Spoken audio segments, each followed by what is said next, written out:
Oh man, welcome to Good Earners reviewing The Sopranos.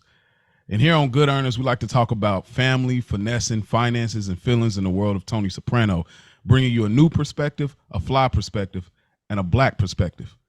I guess you can call this a podcast. Fellas, what's up with y'all? Moshe, with your brother, what's going on, fellas? I'm good, can't complain. How y'all brothers doing? This is good, man. Y'all are back with your favorite moulignons. Your favorite moulignons. Y'all are back to tune in to this podcast. And we are not speaking Swahili. That's Swahili. Oh man, but it's good to be back. I do want to say something first too. I think it's one of our listeners. I think Bricks V. He was surprised at the ratings last week, and so I want to step in. I'm gonna update it on the doc, but I want to retract what I rated it last week. Oh, he put some pressure on you? Somebody pulled up? He didn't really put the pressure on. He was just surprised. He more so understood. So, but it wasn't a whole flip sweep type situation. But I said, you know what? I will say last week was a good earner.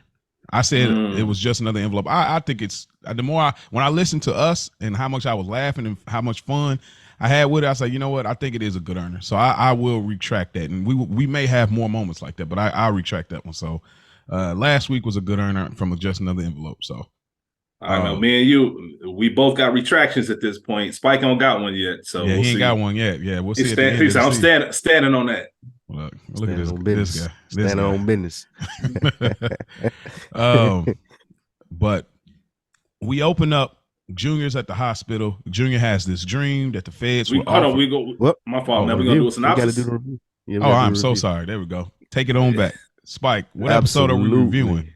Man, this is season 3, episode 7, titled Second Opinion. In this episode, Junior has surgery for his cancer and puts all his faith in Dr. Kennedy. Carm has has therapy sessions on her own without Tony. Paulie puts Chrissy to the test a couple of times, and Tony feels like he's been shaken down in a couple of situations. This is season 3, episode 7, titled Second Opinion. All right. See, these guys help you stay in the business. When you forget things, you got to lean on your guys. Now, this thing of ours. All right. This thing of ours. We good.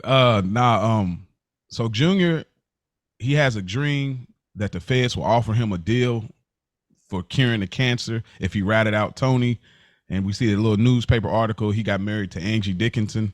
I feel like this is not our first time hearing about this lady, Angie Dickinson. I don't know what the infatuation is with her, but maybe a listener could DM us or something. But she was like the big movie star in his time, so it would have been like Marilyn Monroe, like a Marilyn Monroe type deal. Mm-hmm. Yeah, she was one of them ones for them.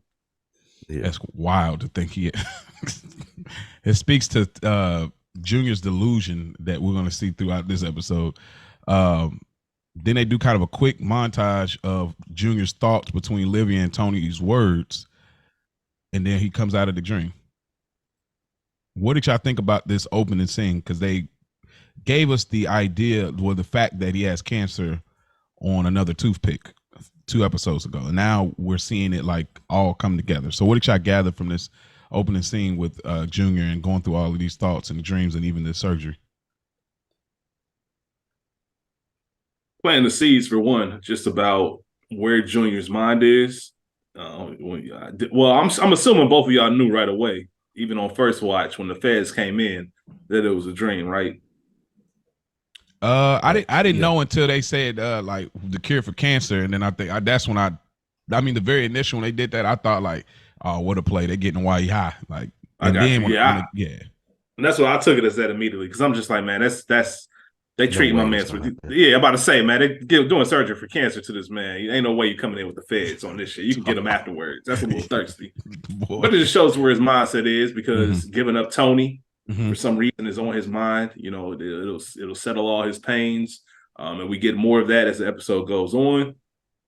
But we knew that Junior was sick and he needed surgery. For me, this scene was more so about Dr. Kennedy, introducing us to him and what kind of person he is. I mean, for him to come out of that operating room, wait for everybody to stand up, and then just sit down, just lets you know what type of duty is. You know, doctors have whether they're medical doctors or just entitled, they always have that kind of little thing about God them. complex. Yeah, that's why they got the doctorate. Yep, that's why they went and got the doctorate. Absolutely. Yeah, so it just lets you know what type of duty is. And he offered, Tony said thanks. You can tell right away that he means a lot to them because he means a lot to Junior. Junior thinks the world of him. And Tony offers him a favor, anything you need. And it was just the way he responds to that kind of lets you know what kind of guy he is. So that's what I took most from the scene. What about you, Spike? I tell you something that I missed a couple of times over and just really picked up on it. Maybe in this watch, the last few watches, he didn't see anything when he had Junior cut open. There was no cancer. The dude looking at the screen told him he's clean. It's like it's nothing you got to cut out. That's why he said close him back up. This dude go out there and lie and say he cut out the tumor the size of a baseball. Oh wow! Did y'all ever peep that? No, bro. No, I always took that as he's telling him he's clean, like you got it all out. Now he's clean. I thought that he was saying that it was frozen and they didn't see nothing and it's clean. And he was like, close it back up then. And then he went and lied and said, I cut this shit out, trying to look like a hero, speaking to what you said about his personality. I thought that was the start of us knowing that he was a dickhead throughout. And then he went to the other doctor and got another opinion. And that other doctor, I can't remember what he told him. Now we'll get there, but They told him they had the tumor board.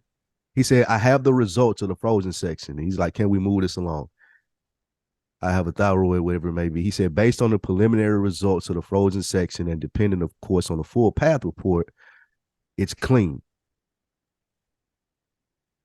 Y'all took it as he removed it. I took it was never there. I'm not sure. I don't know. The only reason I took it as he removed it because the tumor board and all of that, somebody would have said, like, yo, this dude didn't even have cancer. Like, what y'all on? He wouldn't have did chemo. So that's the only reason. He would have been doing through all that. So that's the only reason I thought that way. Yeah, good, but that would have been that would have been haunting. I thought that's what they were hunting at, pointing at the whole show. Like, this dude didn't even really do nothing. Junior looking at him like he's something. Did it really even exist? Right. I always took it as he's just a dick. He's just a dickhead. All right. So I'm glad you're saying that. Spike Lou, I am putting your feet to the fire. We talked about Officer Leon doing his job. No extra. Then we get this Kennedy guy immediately douchebag. Do you echo those sentiments? Or you feel like, oh, hey, have a joke? No, I'm just doing my job. How you relaying it to Leon? Because you like Officer Leon hadn't done. He just literally asked for license registration. You immediately labeled this dude bro. He hasn't even done anything yet. He that was immediate. Like, man, come on, bro. You gotta have more of a bedside manner with being a doctor. Like, so he is being a dipshit too by not, engaging. I'm feeling like that's what Leon I'm saying. was just being an ass. Okay, yeah, he a dipshit.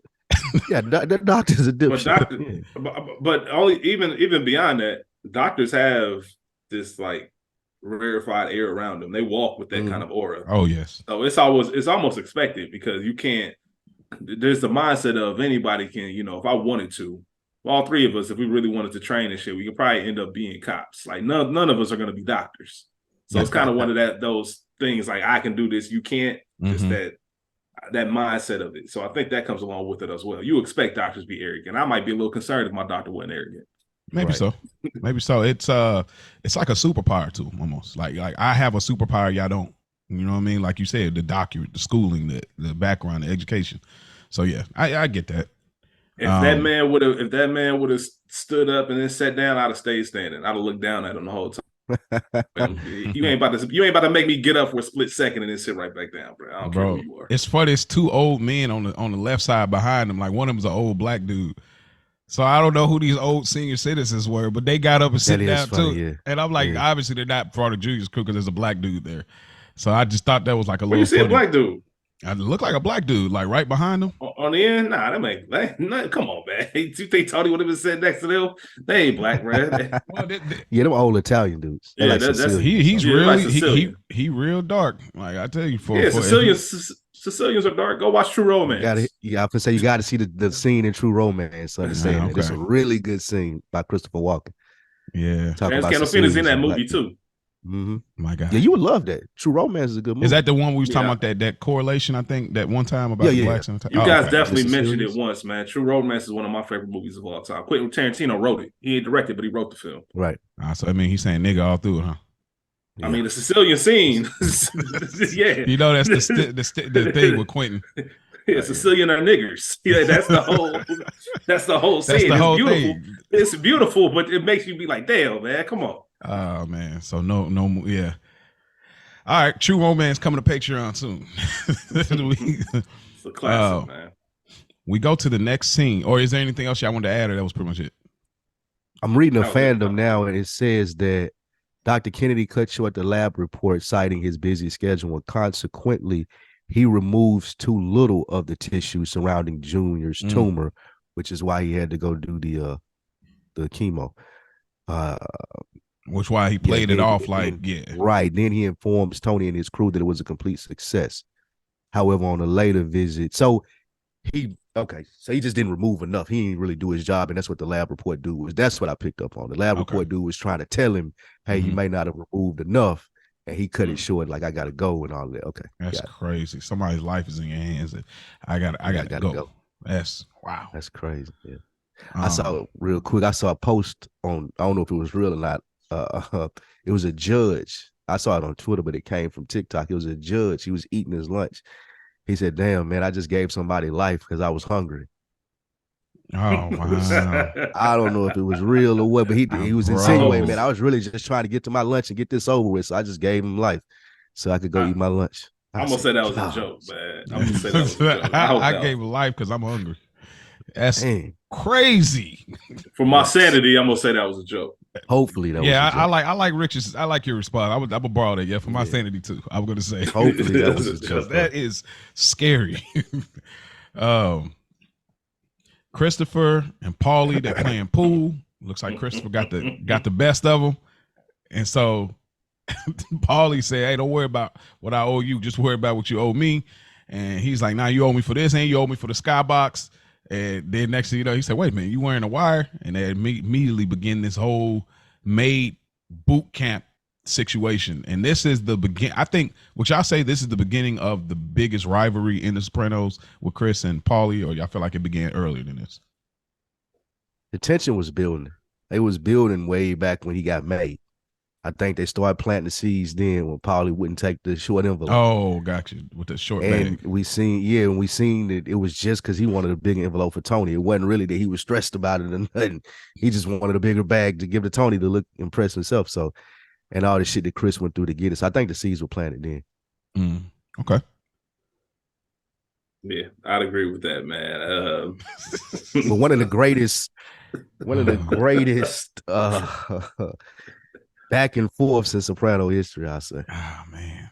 Yeah, this is Paulie and Chris, man. That duo. It's up there with some of the best duos in Sopranos history for sure. That's facts. We get great duos this episode between him and Paulie and Junior and Bobby this episode. Oh yeah, a lot of comedy. Good Junior and Bobby stuff, yeah.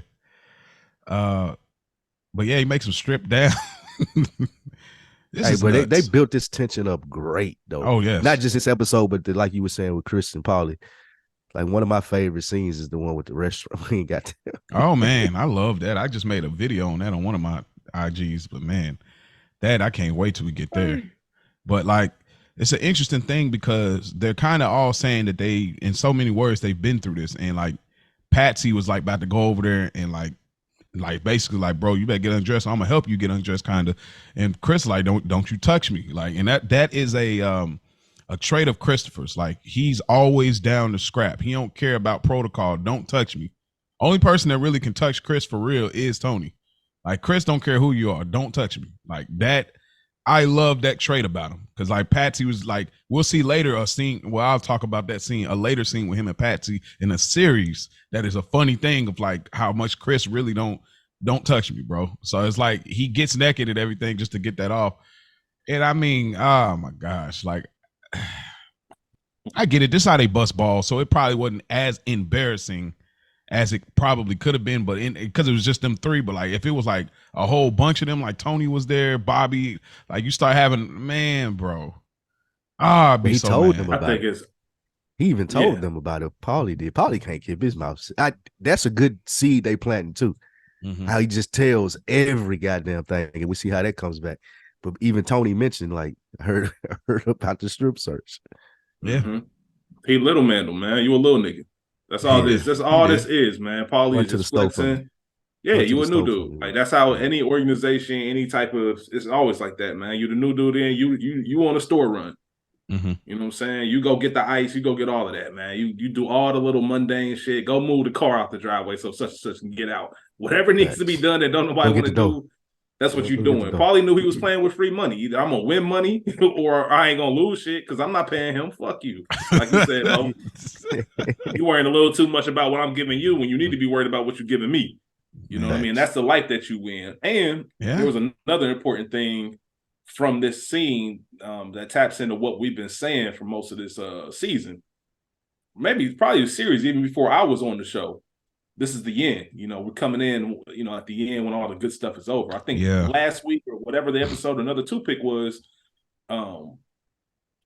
Spike, you made a good point, and it goes to what Patsy says in the scene. Patsy says, in my day, this would have never happened to new made guys. Mm-hmm. But now with all you know, this new generation, you guys are, what do you say? Everything's a simulcast. Everything's broadcast. You guys got to tell anything. It reminds you of today's era. Everything got to be posted and recorded on social media. Like, so that's why we got to do this stuff to begin with.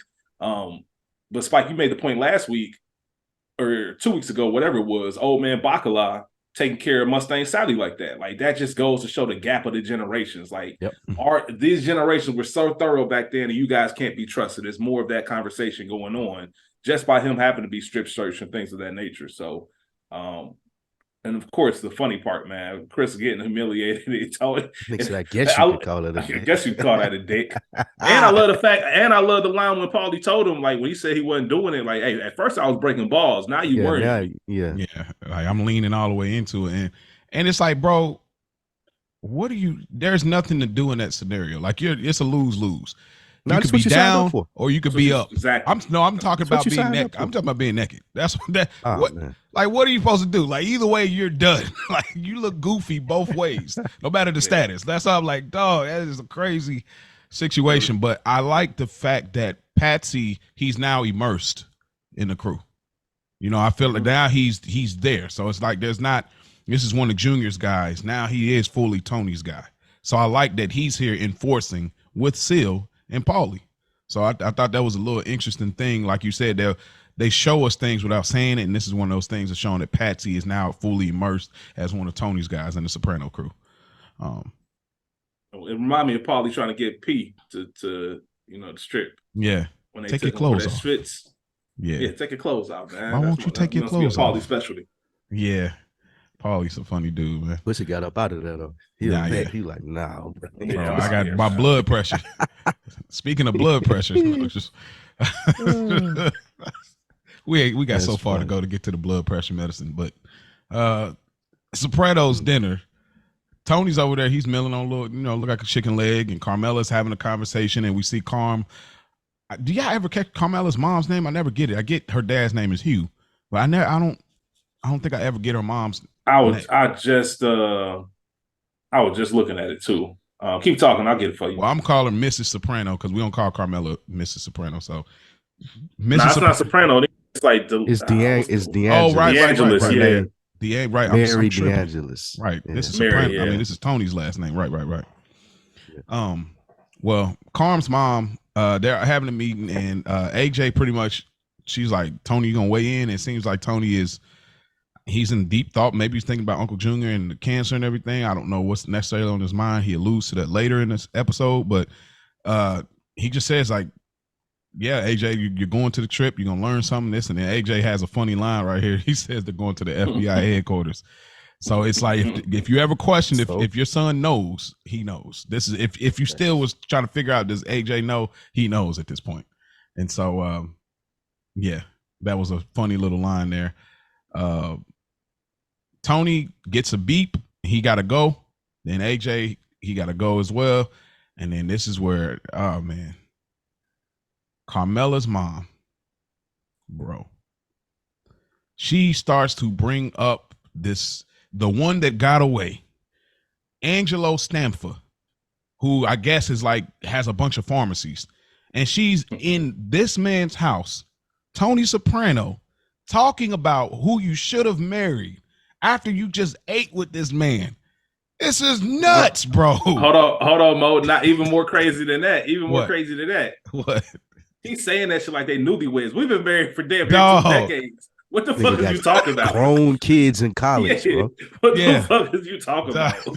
This is like that's like a good still, like I'm Whitley and I just got a chance to still like like, we been in this. Like, nah, this you're ain't right. New. Like what You are so right. That's a great like this is a brand new like Tony had hair when they got married. Like you know what I mean? Like, what the fuck is you talking about? Like why are you bringing this motherfucker up? Angelo, what? I mean, that the level of disrespect, like, and then it's like you always come over here, and I get you want to come over here because you're supporting your daughter, but it's like, bro, we talking 20 plus years. Wait, what did you say? 16? I think 18 or something 18? Like that. Yeah, I remember you said on one of the episodes about the therapy or something like that, but almost shy of 20 years. It's like you've been coming over here for years. You know what he does for a living. You know what's going on in this.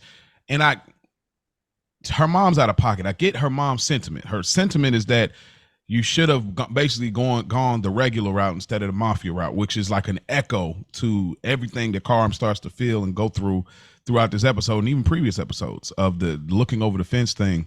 But yeah, her mom is just the worst. Like, and then they get to the kitchen, and then she straight up tell him like, bro, tells her dad like, you got the hookup from Tony. Y'all gonna come over here doing this? Like, how many jobs would you have had? All them other people that was doing construction didn't have the. Come on, man. He's like, and then her mom says, she was like, well, what about you? And she says, well, I earned it. Did she earn it? Y'all think that's fair to say? Yeah. Like waters don't part everywhere you go. Yeah, she earning it right now by listening to her mom shit. Yeah. Like all of, I feel like that Carmela, it's a good reflection of what she has to go through, just like the other side of being Tony Soprano's wife, what her mom thinks, what her family thinks, and how they think she may have it easy. And her and Lane like, man, nigga, this shit ain't easy. Yeah. This shit took work. Mm-hmm. Yeah. I also find it crazy. Go ahead. No, go ahead. No, it's next scene. My bad. It's next scene. I thought it was interesting how, because you get the impression that Hugh had no idea that his success or some of his zoning permits and all that stuff came from Tony, right? Because he said bullshit. Like, come on now. Yeah, like, he was caught off guard for real. Yeah, so just lets you know, like, we pulling strings without you guys. You want to look down on Tony and what he's doing, more so Mary than Hugh. But you guys are benefiting from me being married to Tony Soprano. Mm-hmm. And like you said, to Carmela's point, it's this shit. It's the emotional stuff. We see Carmela depressed this episode, going through that. That's earning it. That's part of it. I get the toys and the money in the house, but I also got to deal with this emotional stuff. And Tony not speaking to me and everything he's saying is a joke and him not doing the nice things for me. Like all of that is her earning it. It's kind of, wow. I think Spike, you just said it. The outside looking in image of it. Right now, NBA starting back up, right? And there's been an ongoing joke for the past couple of years to talk about Nikola Jokic, the Joker as they call him. He hate his job. He hate his job. To most people, being in the NBA, being an NBA superstar, finals MVP would be the ultimate highlight. That's the coolest job in the world. But it's also that reminder, this is just a job to some people. Like this is I love the game itself. I hate everything else that comes with it. Carmelo loves the house and all the perks. She hates everything else that comes with it. But you know, just like anything else, Carmela's homies, if she was or Joker's wife homegirls, they get tickets to the game, they get the front row, so you get all the perks of it, but you ain't got to deal with the bullshit I got to deal with. So don't talk to me about my husband cheating. Don't talk to me about this, that, all this other bullshit, because I'm the one going through it, and I'm making your life better indirectly for sacrificing this bullshit. Yo, get this man an apron. Seriously, this man going crazy on the cook. Yeah. Wow, that was powerful, dude. Because you just started to spawn a whole thought pattern. Man, you're so right. This is very heavy. It's very deep because what happens is in this moment, Carm is getting to that place. I mean, we already know she's looked over the fence, but has some failed opportunities. Man, she had one leg over that motherfucker, man. She wasn't looking. She wasn't looking. She was saying, yeah. If Vic came back, she would have been all the way over the fence. Man, yeah, she'd have necked Vic in that fucking hardware store that we neck dinner, right? Yeah, neck dinner. I ain't about to go too. I ain't about to go too graphic. All right, but but seriously, it's like everything is starting to hone in on it. You have one kid in college, you see the other kid, they go on a trip, and you're getting prepared for like, what is it going to be when they're gone? And this is a hard thing in general for mothers in general when they have to let their kids go because they're grown and because their identity is so wrapped up into it. See, that was the good thing that came out of their marriage. Like while Tony was always rough around the edges, while he was always, part of that thing of theirs, growing into it, becoming maid, and all of the up, and their status grew. She had the kids to wrap her identity into, so to speak, a happy distraction. This helps me it makes some of this feel like a payoff. But when the kids are not around and I solely have to deal with Tony, I now have to solely deal with my own thoughts now. And I realize this is not really what I want to do. And maybe I'm still young enough. Maybe I could still figure things out, which I think is a big part of what she's going through here. So they did a great job on this episode, like showing us like the other side of this glamour. You know what I'm saying? Like they did such a great job of showing like what really it comes with. This is definitely a Carmela episode.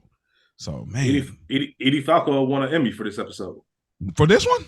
Yeah, she won her second Emmy off this episode. Yep. It had to be that therapy scene, like, bro. Yeah, probably. But the whole episode, she was cooking. Like this is the one she was when they submit the entries. They pick an episode, obviously, that they want to submit that they think has the best chance for their performance, and this is the one they chose for this year. And like I said, this is her second win, so she cooked this episode. Oh, she had one before this on this show. Yeah, she won a second. She won an Emmy before, I think, season 2. I don't know which episode. Wow. Okay. Because did she get one for Whitecaps? Probably. Yeah, hold on, because she beat out. Well, I know that's this season. She beat out Lorraine Bracco for the Employee of the Month episode. Yeah, she was nominated for that too. Wow. Crazy in-house compo. That's tight. Yeah, man, that's shit crazy. Hey, man, we got all stars over here. Anything else you want to add to that scene, Spike? Or that was pretty much it? Nah, okay, that was pretty much it for me. Tony at the Bada Bing with the Billy Bass joint. The fish reminds him of Big P. Anyways, $4 a pound. He immediately gets mad. He starts whipping Georgie over the head. Wait, though. This man left his Sunday dinner to go chill at the Bing and do nothing, bro. Wait a minute. Them niggas ain't doing shit, bro. They playing poker in the back. Okay, now I'm starting to understand what they're doing. This is okay. Thank you. Okay, now see, I wasn't seeing it through these lenses. This is okay. Mm-hmm. Go ahead. Real quick, my bad. Part of the bullshit. This part of the bullshit. They call me. He said work emergency. Okay, nigga, you ain't going to do nothing, bro. Got you. Now it's starting to make sense to me. Okay, I didn't even catch that, bro. Real quick, it was season 1. She won for the college episode. Wow, that's really early. That's the 5th episode. Yeah, that's just her and Father Phil, man. They was out there fooling. She was on her knees taking communion. They was out there wilding at they episode, were wilding. Man. Yeah, definitely. That's crazy. Yeah, that is. Yeah, for sure. But yeah, what did y'all gather anything else from the scene other than that? Like this is just another mundane thing for Tony where he doesn't prioritize really the family life like that, and he just this is what he does. Yeah, that was the biggest takeaway for me on a Sunday. I'd rather go hang out at the Bing to be with the family. Like that was wild. That's crazy. And Georgie, poor Georgie, man. Like god damn, that nigga can't catch a break, bro. Yeah, he went season 1 on Georgie. Facts. You know what I mean? We had definitely seen that season 1. Yeah. I used to work at Walgreens, bro. That shit brought so many memories. That fish thing, like they used to sit the motherfuckers right there by the counter. Every time somebody walked by, I did that. It'll make you want to hit a nigga like Georgie upside the head with it. 100%. Oh wow, yeah. I definitely remember those things. I used to love them things as a teenager, bro. Like that was like it was. Long as you had to press the button, not the censor joint, but like when you had to press the button, the censor. You used to laugh every time. I wouldn't laugh, but the melody, it probably was Stevie Wonder. He sang along. Yeah, it was probably one of them Stevie Wonder, like what's it? I can't remember. I want to say is she lovely, but it was something simpler. I can't remember, but it was a Stevie Wonder song that it was just a beautiful song from Stevie. So yeah, I used to really like it. Carmela, she's sitting in the lobby and we find out this is Melfi's office. She's looking at the statue.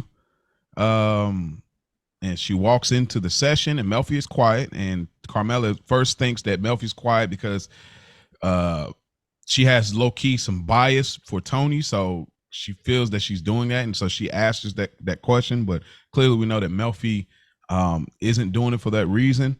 And there was an interesting line, I believe she said about Tony, where Carmela says that, or Melfi says Tony was upset in the last session because a young man died from the trash compactor. And then she says, did he say trash compactor? And then she said, oh, and she's like, see, what was that? What was that? That kind of threw me all the way in a tunnel of thought. What is that? What do you mean? What is that in the sense of what? Like, is she telling Tony's business? No, it's like what I get what you're saying. Yeah, you see what I'm saying? Like that. Yeah, she's right. Like he didn't say that. That was what you guys started it with the first season and a half, just mentioning how Tony is using therapy for his own benefit. He's got Dr. Melfi in a place where he's saying certain things and he's warped her mind a little bit. Yeah, that he's built this own world to her session by session. So now when he can go up, she's used. All right, so she's defending Tony, even if she doesn't know it, by saying, he usually gets like that when we hit a nerve.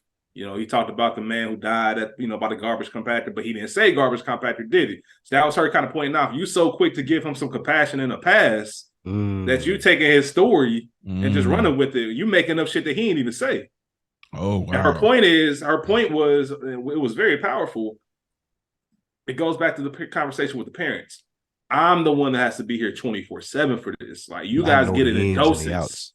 Yeah, you guys get it for doses. Like, this shit is hard. Like, they're very difficult to live an everyday life like this, knowing that this is your husband. And then when you bring in the Catholic faith, which we'll talk about, I'm sure, when we get to her therapy session, that's a very big thing. I just heard when me and Spike talk about the podcast we listen to every morning, a little quick news stuff, but the Catholic Church had like this meeting or some kind of convention, like bringing some items to the table. And one of them was giving communion to Catholics that were divorced.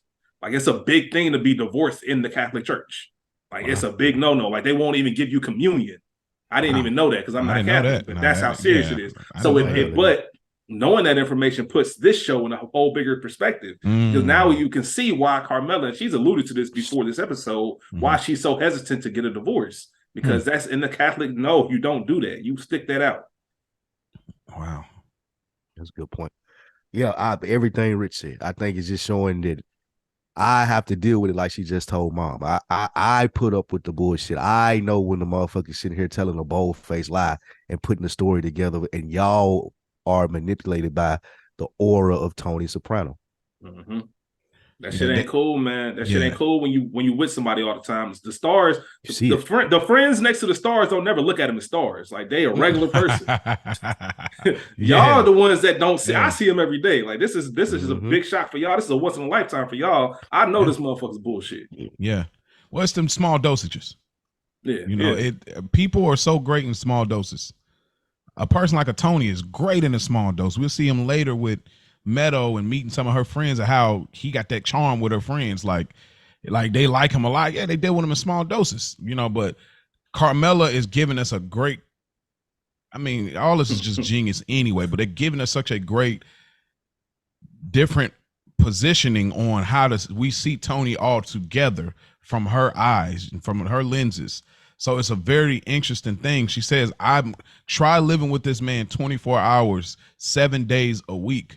Oh, I failed to mention, her mom did have a great bar, though. She says this man has 2 speeds, moping and yelling. What? It's so funny she says that, because in season 1 with Makazian, Tony tells him, Makazian was telling him about some childhood stuff about his dad putting his hands on his mom and how he would hide under the bed. And Tony kind of pretty much summed his whole life up in like one sentence. He says, wow, you really got to funny way of just putting a whole man's life together on one sentence because he was a degenerate gambler. So it's funny that her mom did the same thing with Tony. Like, there's no complexity between them. You have two speeds. And that's crazy because like we see the therapy session is so much more than that. But her seeing that, it's just a very interesting thing they do that. But did y'all peep the opening shot? Yeah.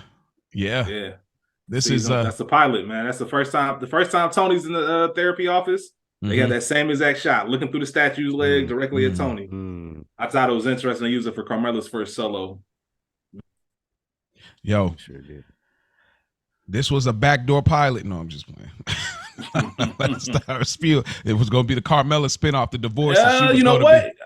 It's quiet as kept. As these seasons go on, it starts turning into a Carmela show. It's turning into a Carmela show. On, so it wasn't directly a backdoor pilot, but you know what I'm saying? Kind of like you said, that's funny because they do the same view, and this is really through the lenses of Carmela, which speaks to Edie Falco's acting ability and what she could carry. Even the fact that, for those that don't know, she didn't have children and how she was so maternal with those kids. It was ridiculous. You know what I'm saying? So she's the Sopranos, the way they did women in this show in an era that they always did women kind of really weak. They made strong women in this series, regardless of if you like them or don't.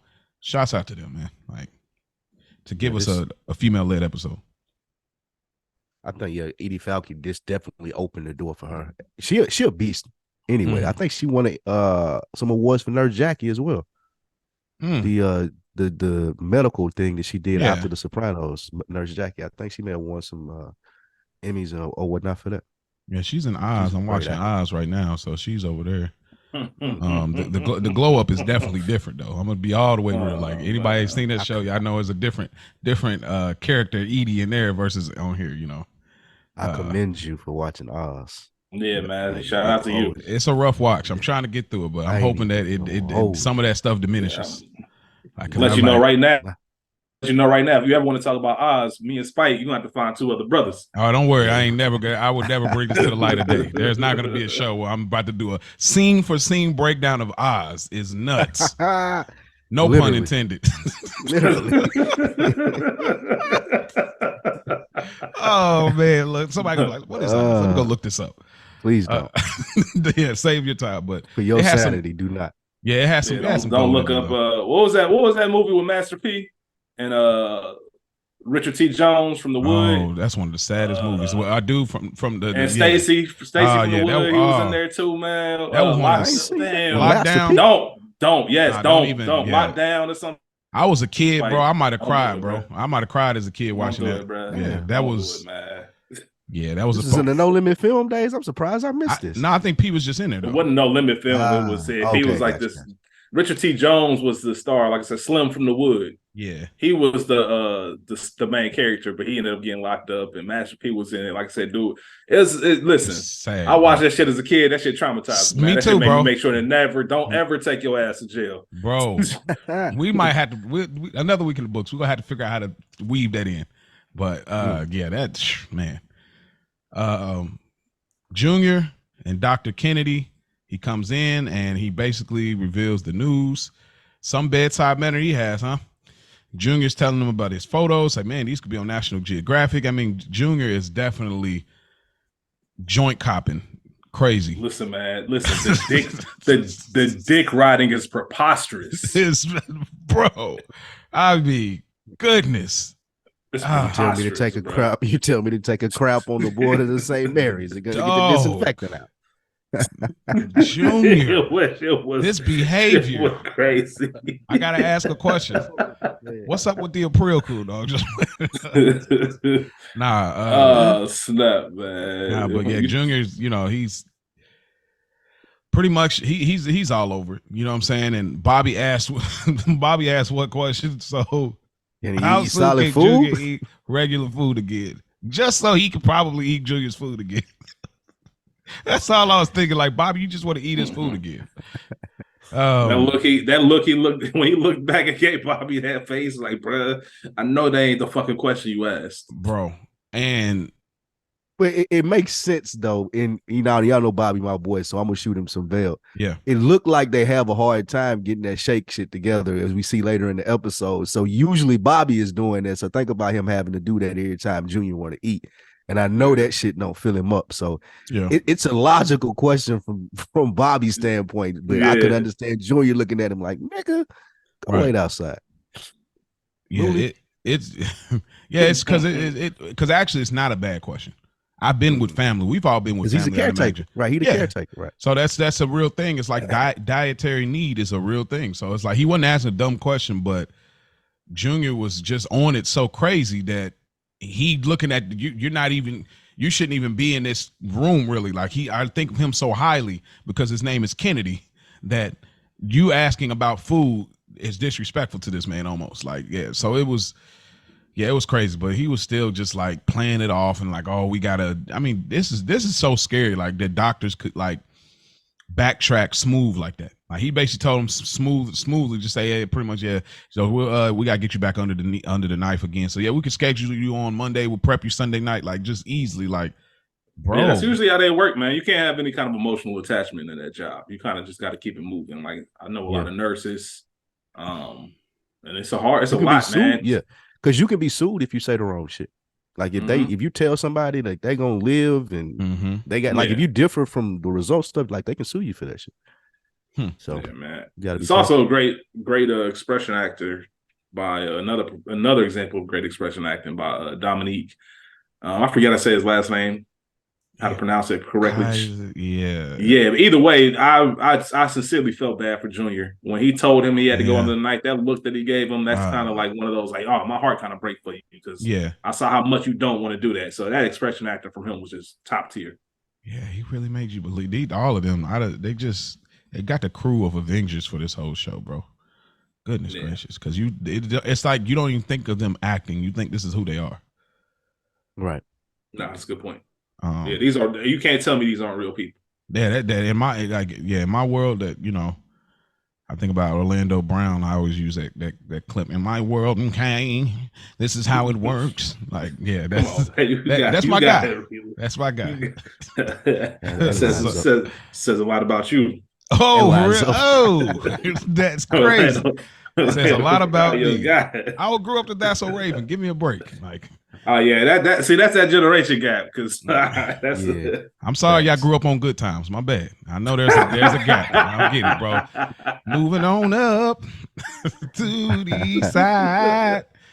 That's a Jefferson's, by the way. I know. Nigga. Oh, my bad. I thought they was all the same. My bad. I missed that whole generation. Jefferson my bad, was my shit. educated brother. Yeah, the Jeffersons was my shit, nigga. Nah, those are all classic. No, Black excellence, man.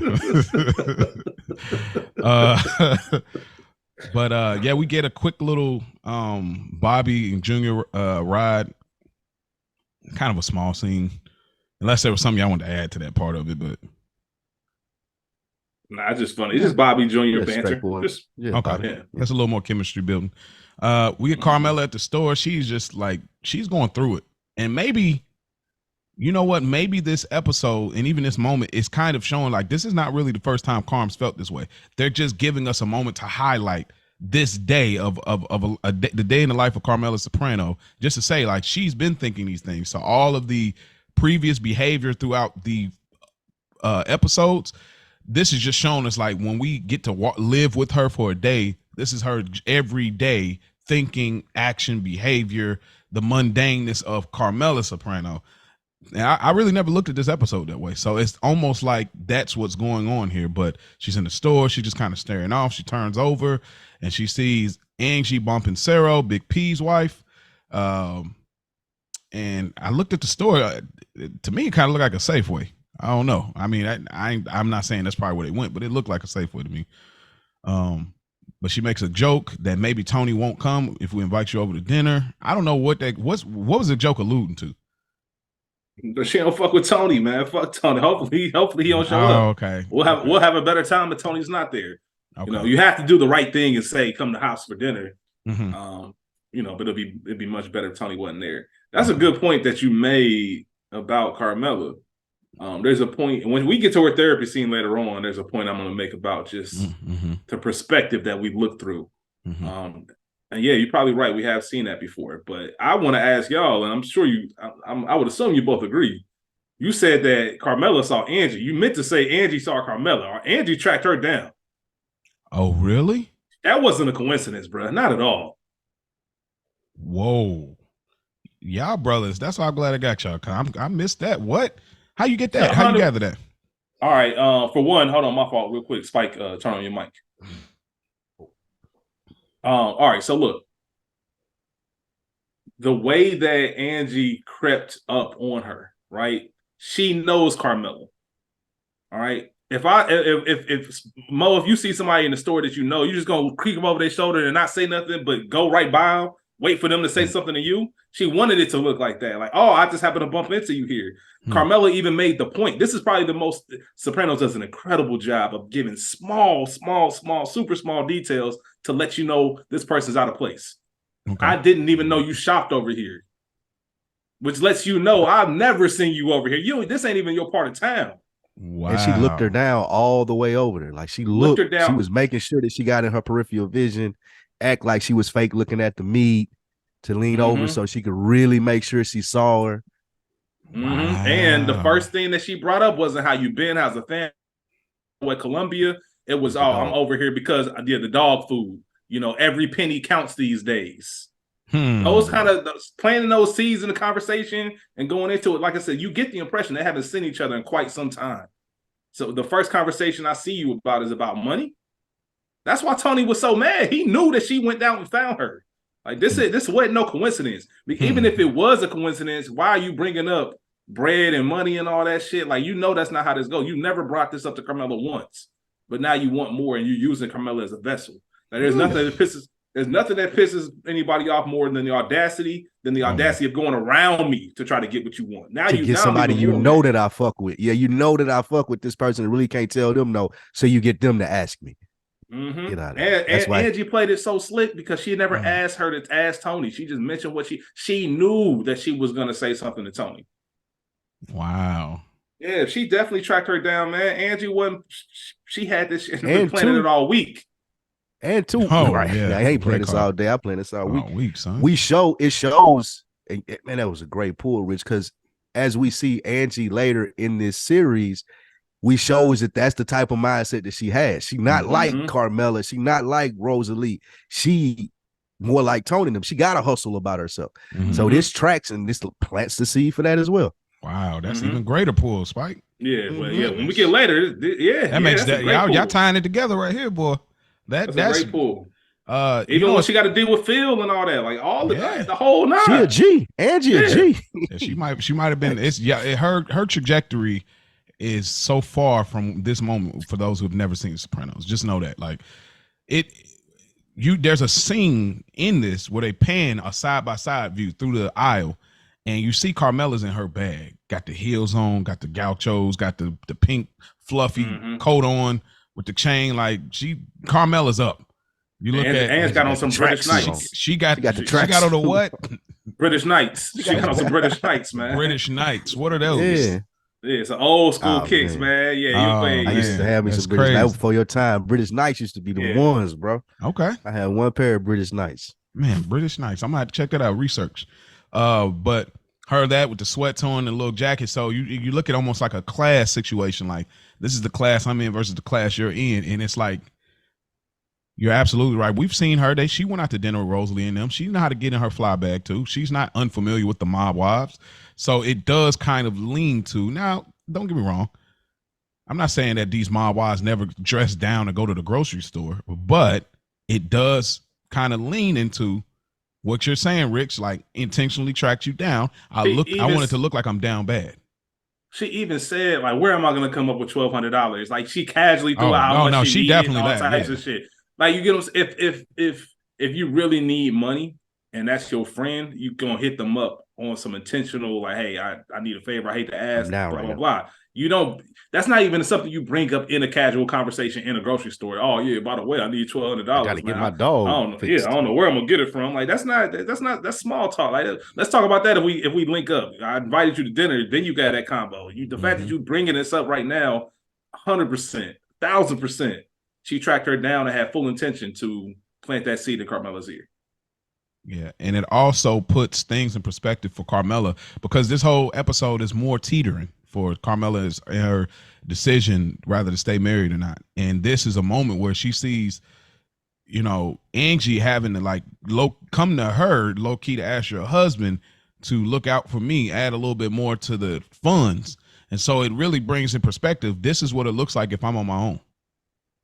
Mm-hmm. And I think that's a great pull. You see what I'm saying? Like, this is what it looks like. If I leave Tony, I'm gonna be looking like her. How I am. Yep. Look at what you got on. Look at what you need $1,200.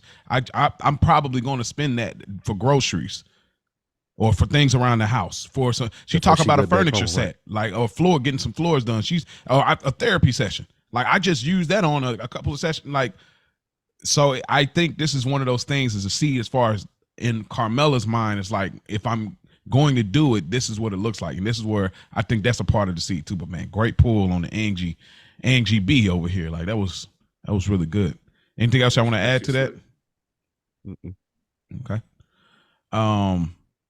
We get Christopher. He comes home. See the classic lava lamp. Boy, I miss those. I tell you that much. I love a lava lamp. Chris comes home. He got a couple of black trash bags. What?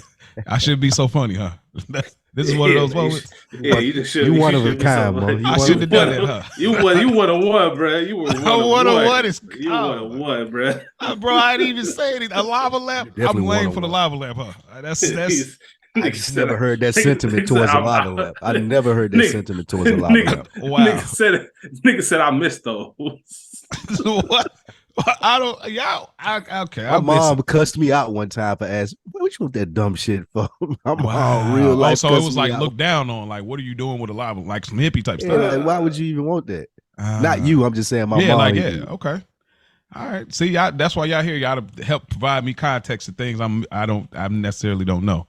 But yeah. Real quick before we move on, do you have a lava lamp now?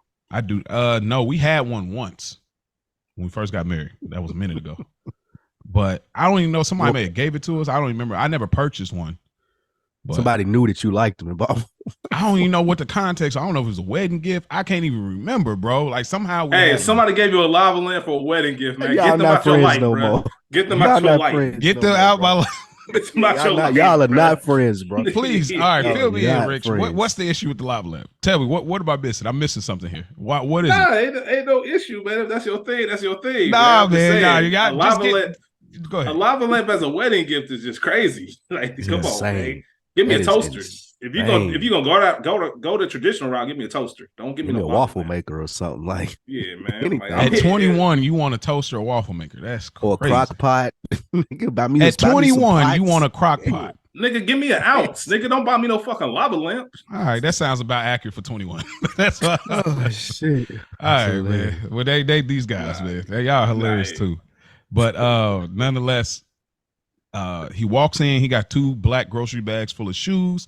Not only any shoes, but the Jimmy Choo, which I feel like is probably some kind of tie back to the $1,200 with Angie, just showing like how easy it is for these guys that are connected to get money versus her being on her own. So this wasn't no money. This wasn't no money purchase. Yeah, they stole. Well, yeah, it wasn't right. You're right. It wasn't no money purchase, but the amount of what they're probably worth. You know what I mean? I think that it's like how easily you're trying to get $1,200 for a surgery. Like Junior, he's about to go back into surgery. You know, I think like it really just highlights like if you're not connected in this world, you're broke almost. Like I feel like almost how they would look at it. Like so Angie and Carmela having that moment, I feel like these are the things that kind of highlight like, oh yeah, while he's doing, man, I found a way to get a bunch of Jimmy Choo shoes for free. So but yeah, he has the heels for Adriana, and she realizes got the wrong size. Where did you get 10 from? Yeah, where did I get 10 from? That's a funny little line right there. And then she still appreciates the fact that he got her shoes. Chris, he didn't let Paulie in on this racket, and Adriana pretty much mounts him. Not a bad day, brother. And and then before you know it, Uncle Paulie comes in. No, this is not it. This is not it. Not yet. But no. So Mountsman, that's pretty much the end of this scene at this very moment. What did you gather from this scene, Spike? You said a great thing. It's just showing the differences in the two worlds, as to where Angie is a normal, everyday wife now, and a girlfriend like Adriana is getting Jimmy Choo shoes poured on her head. You know what I'm saying? So it just shows the totally different stratospheres that Angie's living in from these guys now. That's a good point. Flexing that made man lifestyle. You're flexing. You know, it's different. I mean, Payless shoes, them Jimmy Choos. You feel me? He comes in with the bag. She even says it like this. You know, now that you in, I can't believe all the things that we get. So it's kind of showing that Chris is coming up as well. Obviously, niggas don't never pay attention to their girl. Think she's a size 10. And Chris saying, man, fuck Paulie. Like I'm not giving him. He think I'm giving him a full share. So let you know, Chris ain't really kicking up like he's supposed to be. Yeah. Once again, this new generation, and I'm sure some of the old generation too. But over time, it becomes more normal to kind of not follow these rules. Because it's a trust thing. Nobody really knows exactly what it is. You know how much you got. Yep, and that's how it deteriorates from generation to generation. Everybody try to get away with a little bit more. Get away with a little bit more to you disrespecting this thing of ours so much it don't even exist no more. Yep. There's this great scene in season 1 of The Wire when there is some monies being taken by from Herc and Carver from the police, or allegedly they think it's taken. But they heard it from the wiretap how much money is supposed to be there. You know, it's different when you got angles of that, but all this shit is trust. Like you got to, all right, man. I had a $10,000 play. Here's your cut. It could have been 20,000. Like Spike said, it gets so watered down, and what the fuck are we even doing? Either has meaning or has no meaning. Wow. Yeah, and it's also, I think, just a little thing before we move to the next thing. It makes you feel like, and I don't know how intentional or not intentional it is, but it makes you feel like this is probably what the early days of Carm and Tony looked like. It was all good. I know what you're doing, but it's all good. You're bringing me Jimmy Choo. That's big in their world because they're just beginning. But now Carmela and Tony, they got the big house. They got the whips. They got the kids in college. That's what it looks like over 20 years, give or take. So we look at Chris and Aid, and this is the early stage. She's excited about Jimmy Choo. We imagine as time will go on, now you're going to get excited about a house. You're going to get excited about a car. This is what it looks like. But she would have probably grown it to the same point as Carmela with the resentment of realizing it's like you don't have real love. You don't have you don't have the core things that's going to make the relationship work. You got everything around it, but not the actual thing. So I think that maybe there could be a through line here of Adriana is almost a version of a young Carmela when Tony was, had a head full of hair, when he was, a maid guy and getting these early rackets and getting into it and living in an apartment before the kids. And so I don't know if that was a tie-in, but it definitely feels that way to me. I always think that a lot. Like they use a lot of the other characters to really tie the Sopranos story. Like when you see AJ, how like these moments you see Tony as a kid is kind of similar to AJ. You see Carmela, you see Meadow, you see these things that they're almost like mirroring the main character, the two main characters to me, Carmela and Tony. So I can see that. That's a good pull. And literally, speaking of Tony and Carmela, that's the next scene. They go to Tony comes in. Carmela's looking like she's looking at a furniture book or something like that. Tony comes in and he gets some food out of the fridge, and she said she was like, it would be nice if you told me you wasn't coming to dinner. And he's like, don't basically don't bother me right now. I got a lot on my mind. He grabs a plate, realizes like, man, this is fire as it is. I'm gonna eat it cold. Talk about Carmela's cooking skills, bro. You know how good something got to be to eat cold pasta, bro. Anyway, so he sits like, dog, like, and when the last time you ate something, say, I'm just gonna eat it like this, like other than pizza, and even now you might not even do that. Yeah, pasta is definitely one of those things. Like, maybe a piece of chicken or something. Definitely, maybe a piece of chicken. Okay. Yeah, and it goes to show to your earlier point too. She ain't dealing with the empty nest shit well. Like she's just sad down. Like she ain't Carmela. She ain't really being herself. So, yeah, she definitely in the mood, and rightfully so. She just wants some consideration, but she's used to that for Tony. It's funny because it goes back to the conversation, Mo, that you mentioned about dosage. Mm-hmm.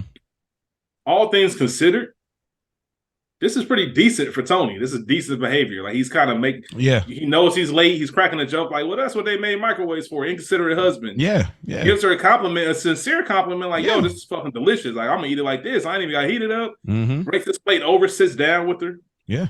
You know what I mean? It's not the biggest thing. We know. I'm not saying we should applaud Tony for being a decent husband.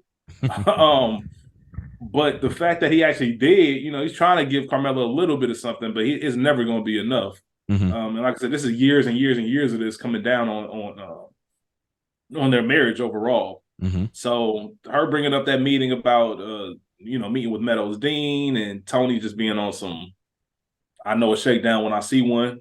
I'm cool. Like that whole part of the conversation, man, and Angie Pompacero being brought up. I love this scene for that reason. Mm-hmm. It's funny. I didn't get to mention this before, but Angie going behind Tony's back is similar to Junior going behind Tony's back to Johnny Sack about the hit with Old Man Bacala. So you imagine this frustration. And funny thing is, it's the same thing. Tony was eating there, and he had that kind of, you got a chew pattern, and your pattern kind of changed for a second.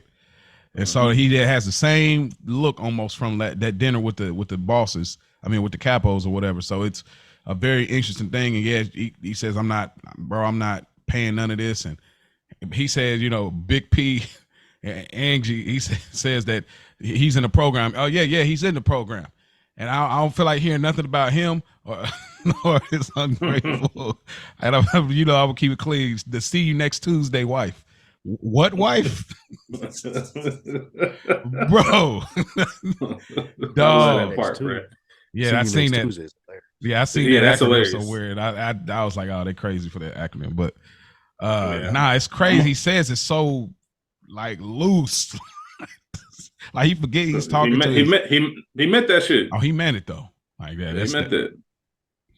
But yeah, so again, man, but Carmela's doing the thing that both of them are doing the things that we see all the time in relationship. Carmela's doing the moody thing and not saying what's wrong. We see this in real life. And Tony's doing the thing of, I know you're in a mood or you're feeling something. I'm not going to even ask because I don't feel like it. Versus just saying, okay, what's going on? So this is like a real thing we see all the time in relationships. Dudes knowing like there's a problem. Let me just ask what's wrong with you. And her not saying I'm mad or I'm upset because you did this. Like it's so realistic. But yeah, this is a really good scene. And it's just always funny how Tony is revealed information and how he kind of holds it in a moment, like getting that big reveal there. I love how Carmelo ain't going for that. P went to the pro feds type shit. That look she gives him, like, all right. Yeah. Taking over. Yeah. Like that's funny. Oh, he's in the program too, huh? Oh, okay. I love the fact though that Tony almost was responding like what we were saying, like, how the fuck did this even come up? Like, why in the hell would she be talking to you about this?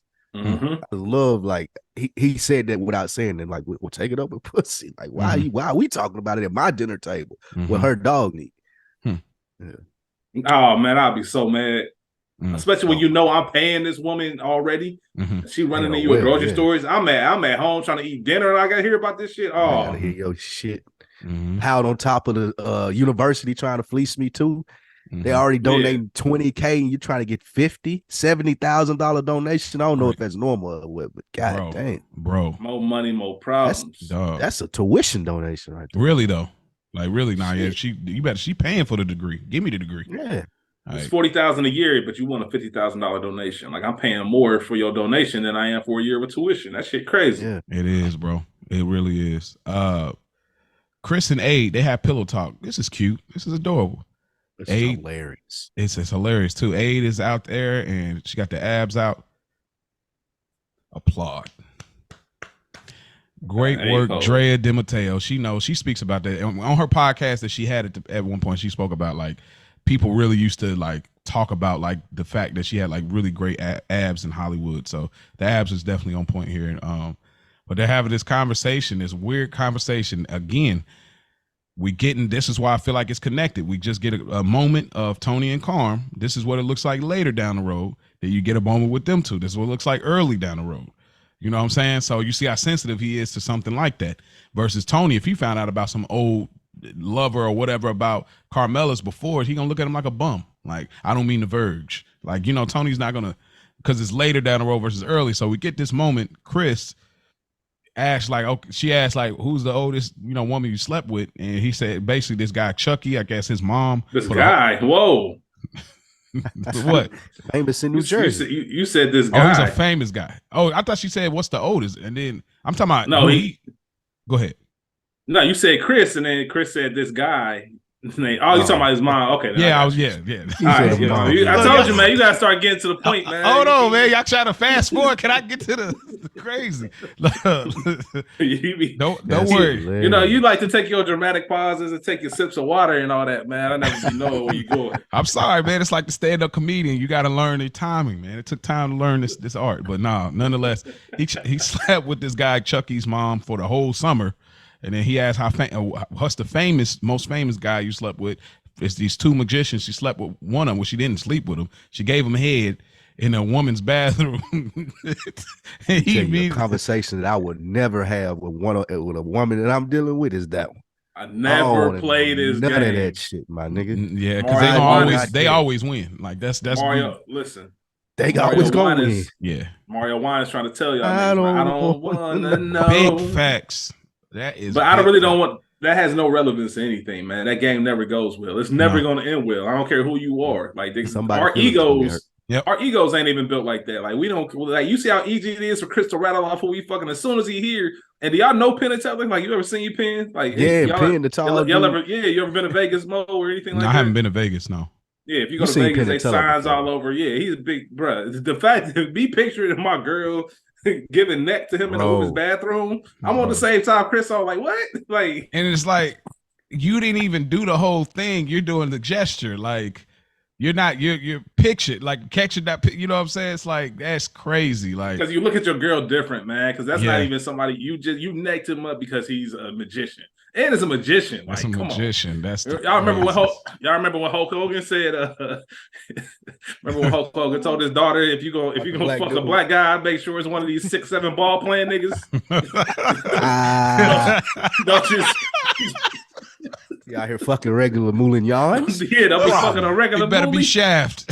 Yeah, don't be fucking a regular movie, man. You better be one of these. That's how they look at it, bro. I'm sure Chris was thinking like, yeah, you fucked a magician. You gave neck to a magician. What the that's fuck? why I was like, boy, if she said both, he might have actually really put his hands on her. Unfortunately, like he would have probably like if she said both of them. Nigga didn't even take you on a date. Like it wasn't no date. It wasn't no. Yeah, like it was, bro. The fact, and then it's like they get into this little cat hand fighting moment. And like she said it because she said it so proudly. Like, get out of my sight. Yeah, you disgust me. She was girl disgusting. She set herself up for failure. Like, and then it's like this speaks to how Adriana really doesn't know she's a smoke show.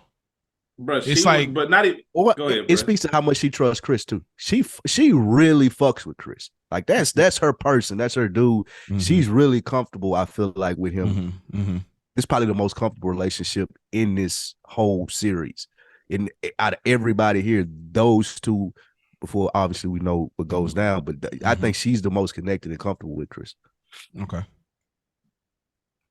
What was you gonna say, Rick? She said I was just saying how excited she was. She is smiling like Penn and Teller, the magicians. I didn't fuck her. I gave her head. I'm not gonna do the hand gesture, but she's smiling and shit like prideful with it. Like she said I got straight A's or something. Like what? Yeah. Like I said, he wasn't even mad. Like when he mentioned Bobby DeTillo, like that don't count because he only Jersey famous. Mm-hmm. That didn't upset him. It was the fact that you out here fucking magicians. Right. What the fuck did I get into? But the way he had her hand and he twirled her around and walked her off the bed, and then they get into the head cat fighting. Like, what do we? Oh my God, it's funny, it's adorable in this world, but it's just a funny thing. Like, but again, like you said, Spike, and even what I was saying about the smoke show thing, it speaks to Adriana probably didn't have a father around. You know what I mean? Or if she did, it probably was like abusive, which is what leans into her relationship. Like how her mom kind of, when Chris came over there, like how he just pushed her out the way. Like it wasn't like a shocking, like, I can't believe you.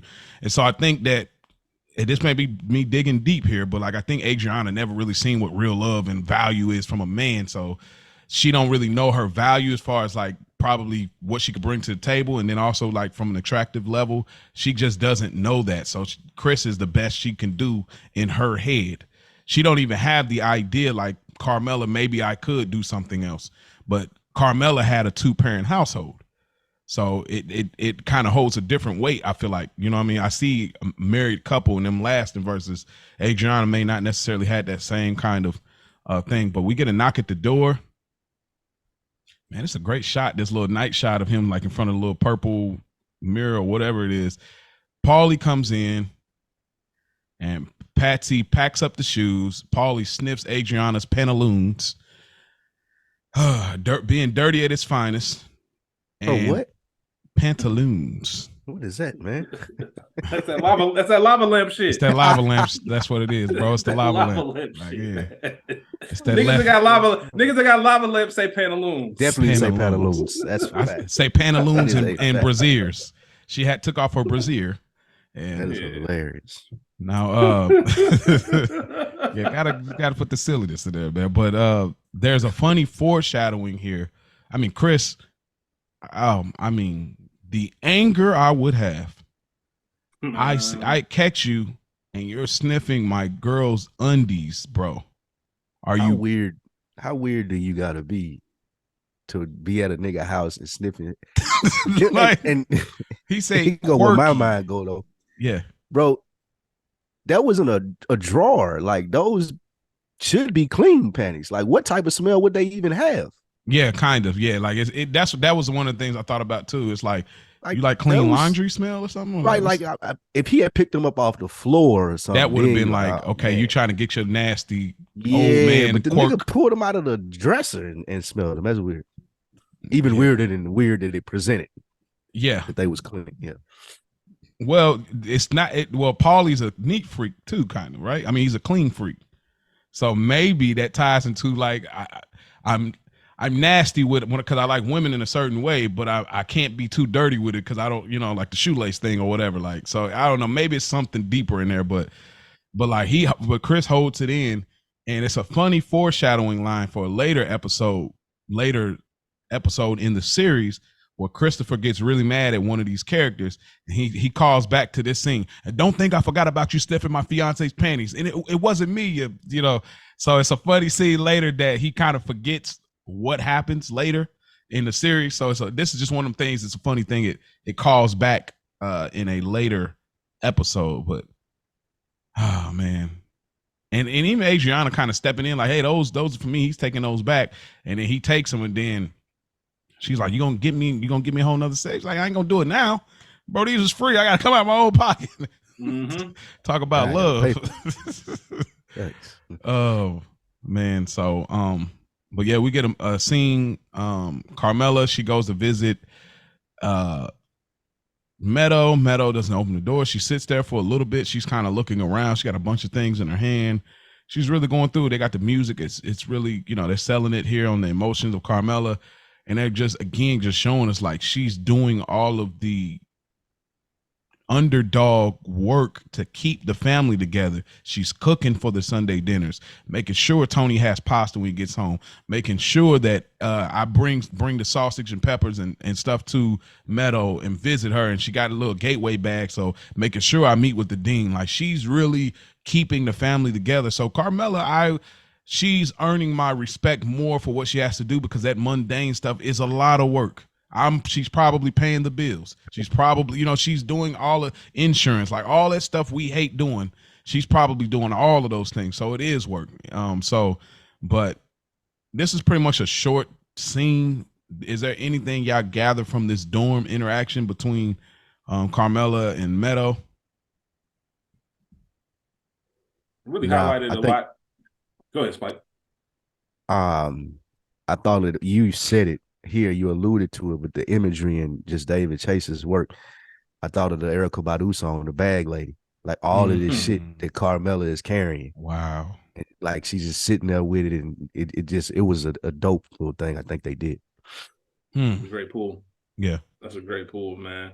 Yeah, you can physically see it on her face. Like you see the way, and with her carrying everything, like Spike just said, like you can see the baggage that she has with her. More so the conversation between Meadow and Carmela just shows us again that Meadow was just light years ahead.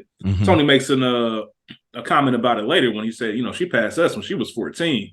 And that just goes to show, like, when she tries to, I think a couple episodes ago, was the last episode? And it was last episode when I was just talking about how Carmela was the good earner because she got so much that she's been yearning for, and that Meadow opening up to her and sharing so much. Yeah, now we get the complete opposite. Meadow's being a teenager again, a college student. Like I'm trying to take a nap. Like, I love you, Mom, but I ain't even trying to like be bothered with these questions right now. You see, I'm hungry. I'm probably hungover or tired from studying. One of the two. Okay. And Carmelo kind of pushing, like, and she said, "Look, if you don't want to do this, we ain't got to do it. Like, I just came because I'm meeting with your dean." Then, of course, Meadow's interested. But the real thing was when she brought up, her and her dad. Or excuse me, Carmela and Tony. And Carmela was interested. You know what? Because she's been having this on her head. Let me get your thoughts. What do you think about it? And Carmela's like, I'm not touching that. Like, you got me fucked up. Not touching like, that one. Nah. Nope. Like, I got a million things to say, but I ain't even going there. It ain't even worth it. So that just kind of reiterated that, you know what? I really might need to take Dr. Milky's advice to talk to somebody because I'm already curious. If I'm curious enough to ask my daughter what she thinks about my marriage, then maybe I should get some professional, help into this. Yeah. Facts. Like 100% what Rich said. Okay. Maybe I should get some help with this. It really struck a nerve with her. And just the stuff. I like how they show what Tony said as far as she was past us when she was 14 and how she picked up the book. Oh, I wish I had time for fiction. And then she was amazed by what they were studying the first semester, I'm assuming. And Meadow's like, well, we're way past that now. So it just shows that to what Tony said as well. Yeah, that's great. That I wish I had time for fiction. It speaks to, if Carmela's reading, she's reading fiction, which is fantasy, right? It's not. It's okay. So it speaks to another week in the books, man. Escapism. Bro, escapism. What a tie-in. The timing of it couldn't have been. Come on, chef kiss. But like that, that's exactly what I was gonna say. Like, her real world, she's trying to escape from. I'm reading fictional books. You know what I'm saying? Versus versus Meadow. It's like I'm fine. I don't have time I'm living in the real world, but I'm okay with the world that I'm living in. Yeah, Meadow's trying to save the world she's in. She want to learn more about it so she can fix it. Yes. Carmela trying to escape it. And it's the opposite because Carmela has the world that you want to live in from the outside looking in. Yeah. Meadow has the one you should be like, you know what? Meadow has all the reasons in the world to fall back on the fact that she is a soprano. She ain't got to do none of this shit. Facts. And I think we see later. Go ahead. Oh, I was going to say, I think that's what Carm has, that weird kind of mother-daughter. I've seen this in real life, but like that mother-daughter slight envy a little bit. And even like how she kind of deals with the Noah thing. And she kind of like the fact that like she bounced back out of it. Like she's going through it, but she's bouncing out of it.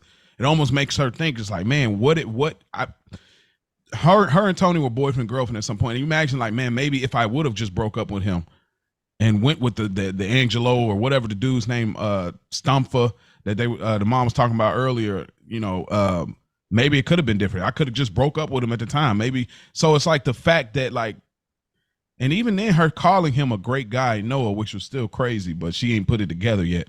But the fact that while she calls him a great guy and ain't put that together, but she put it together, the pretenses she says about their marriage and she shuts it down. Meadow might be genius level. Like, I don't know. Like she just has the way they write for her character, it's like she took all of the intelligence away from AJ. Like, I don't know. But yeah, it's a great scene though. Yeah, I think I like that pool, which I said though. We go to Junior. He's about to make this shake. Is this ground beef, bro? Bro, with milk. I was wondering, was I the only one seeing that?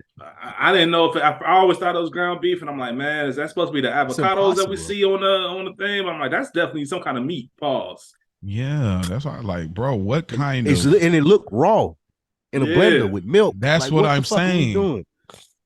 I No wonder you throwing up, dude. Like, this ain't cancer. You're right. Did it really exist? This is why you're sick. It's crazy. This That why you're sick old man. Crazy. You ate raw meat off of milk. charcoal. You ate grilled meat directly off of charcoal.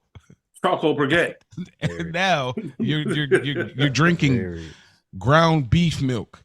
Like, not almond, not oat milk. You drinking, man, come on. But he sent bacala to the drugstore. Again, they referenced this a couple times, which is a callback to the Angelo Stamfa stuff that they were talking about earlier with Carmela's parents, the guy. But yeah, so he's trying to do that. Tony walks in. He forgets to put the blender top on. It's another little funny Sopranos moment. It's all messy all over the table. But Tony checks in on him and everything and trying to figure out. He asks him what bacala is. Bacala walks in and he smells like White Castle. And I have an ad here, but before we get there, what are some things that y'all get from this scene? Just the obviously Junior struggling, but for me, the core of it was going. Well, hold on, before I even get to the core of it, I love the line when Tony tells him that you look great. He says, "If you're gonna lie to me, tell me there's a bride waiting in the car who wants to tongue my balls." Tongue like that. That verbiage is crazy. Like, bro, it's one call away. Man, I love Junior, bro. I love Junior how it really keeps it, man. Yeah, me too. We get another instance of someone speaking behind Tony's back, even if it's not, maliciously. Mm-hmm. I'm hearing secondhand again. What's going on with you and Ralphie Sufferetto? I hear there's bad blood. Like, I'm tired of fucking my business just being out there up for public consumption. Y'all having these side conversations about it. This shit getting sickening. But as it's been highlighted numerous times by both of you, this is what happens when you elevate. Now you're the topic of conversation. Topic of conversation. Yep. Everything you do, it's going to be put under that microscope. So you get that portion of it. Obviously, Junior being obsessed with John Kennedy. But the main thing is that Junior wants, or Tony looking at him like, hold on, man, what you mean you got to go under the knife again? Like, let's get a second opinion. Let's make sure that that's the only option. You at your age, I think we find out that Junior's 72. Or something like that. I think maybe when they do the review board. So maybe this isn't the best route. Maybe the chemo can knock it out shortly in a shorter time. And then obviously Junior thinking the other hand, like, you want me to get a second opinion because you want to get me up out of here so you can have everything with no kind of, recourse or repercussion, should I say. So that whole dynamic you start seeing build, it's a good tie back to the beginning of the episode where Junior's even having visions of turning Tony in because he gets to keep his top spot. Which at this point, we all know that Junior's the only one that believes he's got the top spot. Exactly. But I guess when it comes down to the paperwork, if it came down to it, he still is on paper. So that's the biggest thing for me. And Bobby eating his White Castles and shit. Junior be on Bobby head, bro. Oh, man. So disrespectful to Big Bobby, man. What you got anything you want to add to this scene? This scene, again, to piggyback off what Rich said, you see Junior just going through it, bro. And he ain't even he's not even a threat in any sense of the word. Yeah. But the respect that Tony is showing him as his uncle, stopping by, making sure he's good, making sure he's okay, trying to talk him through this cancer stuff. It shows that he still got love for Uncle Junior, but from just a business standpoint, he's out of the game. Like y'all said, he the only person that believed that he got any type of That's crazy. But yeah, the my nigga Tony pulled the glass and smelt it.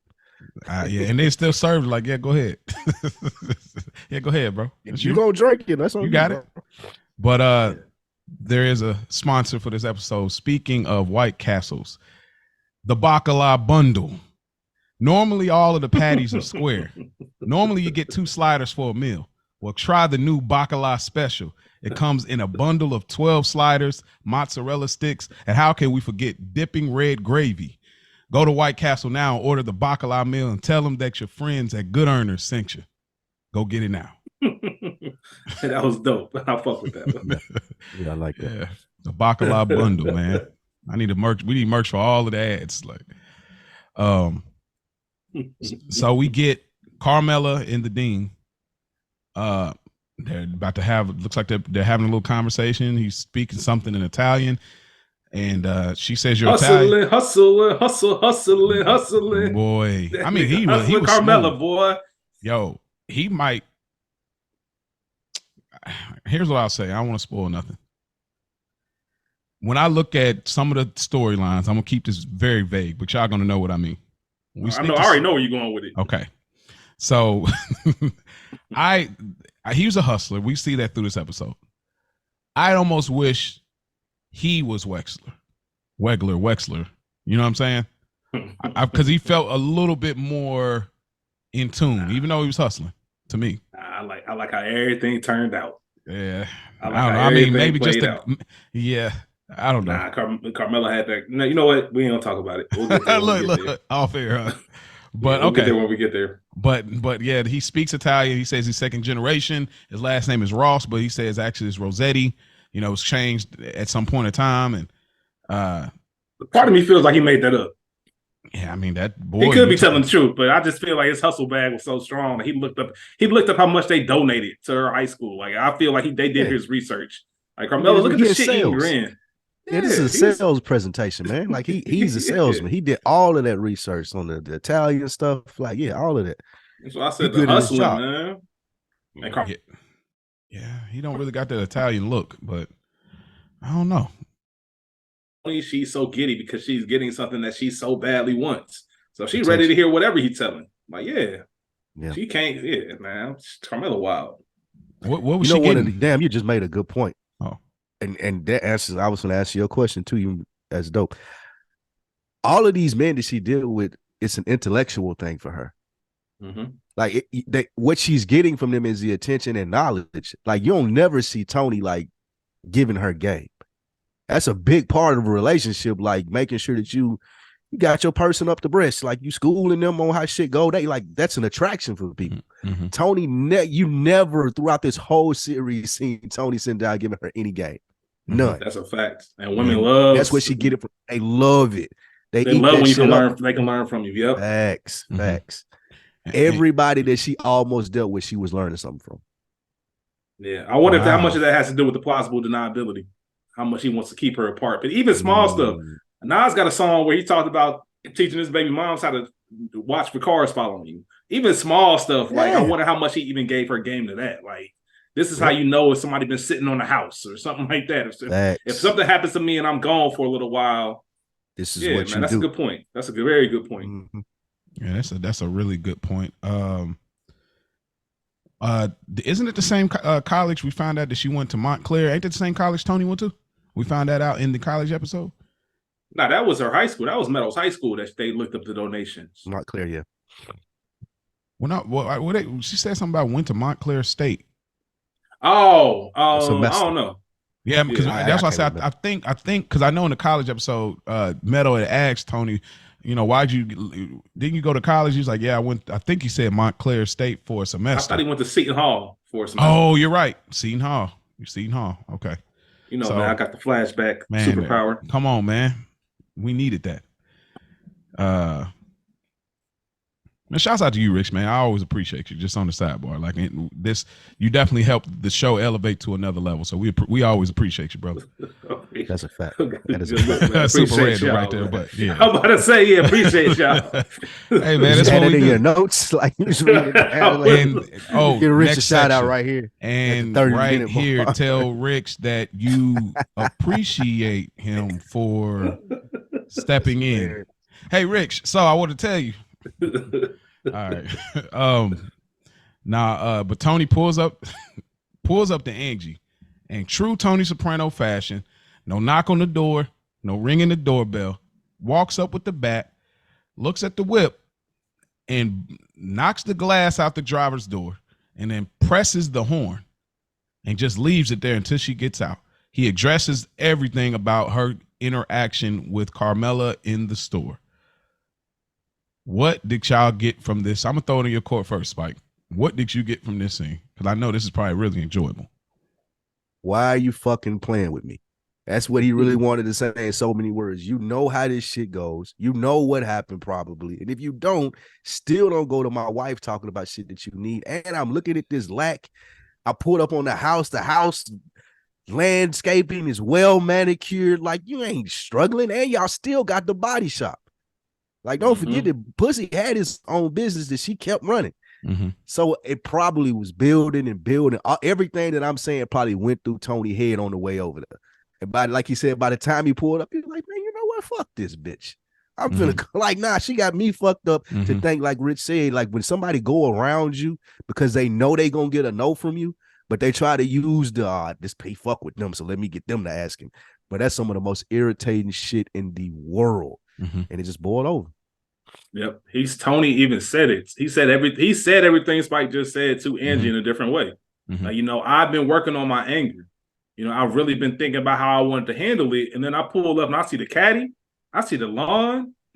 Like, that just changed everything. I was going to go about it a different way. But once I saw that Cadillac sitting in your driveway clean, that's when I got my bat out. And I want to let you know, like, stop bullshit with me. Stop playing with me, like Spike said. And if you do need to ask for something, think twice before you do. This is not a free handout. This is not none of that. I didn't do this shit. P did. And even if Tony did directly get rid of P, P still did it to himself by breaking their code. So P did do this to them and their family. And once you make a decision like that, it's more than you. It's about the whole, everything you leave behind as well. So the dog's still good. Dog don't look sick. It comes and goes. Like, you fucking, I promise you. There's a lot of things I can say right now that I'm not going to say. Goes. Yeah, what's that old show? Why I oughta, you know, we don't obviously we don't support domestic violence or anything. Definitely not. No. You know, in this show and the way Tony gets down, he let her know, like, this is not to be, somebody can come visit you. All right. The next time there'll be no next time. Let's just say if this was Christopher, this would have went differently. Yeah. If this was Christopher, yeah. So good thing it was. Playing with me, since you playing with me, instead of you getting money from me, I'm making you come out of money in your own pocket. I'm fucking up your whip. You gotta get that glass replaced. You gotta get this tail light replaced. Yeah. Put some time into the quarter panel, and you own a body shop. So I'm really still being easy on you. Right, really though. Yeah. And he got built up frustration from people going around him. So it kind of probably came out even more here. Is that P's caddy though? I don't know whose caddy is. I can't remember what P was driving. He was in an old ass Riviera when he pulled up on Tony in season 2. Yeah, okay. Yeah, and the fact that Tony highlighted the caddy makes me realize that was new. Like, he didn't. After I came over and I see you a Cadillac, like, with all the money I've already been this giving. is new to me. Yeah, you see Carmela, you talk about oven cleaner. Don't talk about shit else. I never heard no shit like that, but that's just cold. Matter of fact, don't even go to that store no more. Yeah, matter of fact, don't even say watch. You better say little clock. No, if I hear you say what? Nigga. If your mouth even form up to say even watch. Form, like, bro, that's a life reference for those that don't know. Greatest scenes in movie history, nigga. Yeah, that was really good. Carmela or what? Everybody trying to extort Tony, man. I'm laughing at Eddie Murphy. He was like, which one? The motherfucker I started whooping on with. Yeah, man. Meant that shit. Meant that shit too. Yeah, we will. Oh shit, man. Damn, that was Carmela and the dean are at dinner. He wants $50,000 for the new student center and knows they made donations to Meadows High School. And he says that the donors, their name will be on the building. This is just like real disrespectful here. Just, awful. Spike, you know what scene I thought of from The Wire when he's mentioned that, right? Say it again. When dude was talking about this is where the donors, your name go up on the building. You know what scene I thought of in The Wire? I bet I know. Slim, what's up? Slim, go get that nigga 20,000. Yeah, never mind. Okay. Doing all that for 10,000. Yeah, man. Get this nigga 15,000 cash, man. 15 out cash, I say. I don't want my name on no fucking wall. I don't want no picture on no fucking wall. You crazy? Nigga, you know I am. Bro, are you taking notes? Man? That's funny. But yeah, pretty much that. And then Carm pretty much takes that, brings it home to Tony, and now Tony really gets disrespectful here. And I tell you, they really did a great job of highlighting a day in the life of Carmela Soprano and what it looks like. This man pulls out a cool, that's big boss stuff. I mean, maybe not to like to them, but us common folk carrying around $5,000, that ain't no, like, that's a tax check, bro. Like, that ain't really, you ain't just gonna. That's probably some collection money from today. Probably, yeah. People kicking up to him, a couple envelopes. But 5,000 just walking around is just like, for common folks. But he pretty much said, he throws the money on the bed, bro. You talk about a misread. He is so like, man, like locked into his space. And I imagine, again, these are probably some of Tony's, he has his up moments with Carmela, I think, through her eyes, but these are some of those down moments that we're getting to witness here. What did y'all think about that little quick scene saying, hey, I give him $5, but that's it, like $5,000 donation? I like how she's playing chess. Like it all circles back to what we were saying in the beginning, how well she knows Tony. She letting him get this shit off, the throwing the money, the conversation at the table, as far as just being, like you said, mildly disrespectful. She letting him get it off because she know him. She know he's gonna fuck up, and she's gonna be able to use that to do what she want. Okay. She know it, so she ain't gotta yell and go back and forth with him. She letting him get all of this off because she been with him the longest, like you said, more. She know the opportunity is gonna present itself where she gonna be able to get what she looking for. She playing chess, he playing checkers. I never even thought of it like that, but that's incredible. Man, you got you're absolutely right. I'm gonna keep this in my back pocket because I know I'm gonna cash this. I know you, nigga. And you and it's like, because I know all of the other stuff. All I got really in this marriage is my beautiful kids, my babies, and what I could get off from Tony, because there ain't gonna be no love, no real love in this department. So I think you might be onto something, Spike. I think so. Like, I need something that makes me feel good. We'll see later down a project that she works on. She needs these things to feel good. So it may be something to that, what you're saying. Absolutely.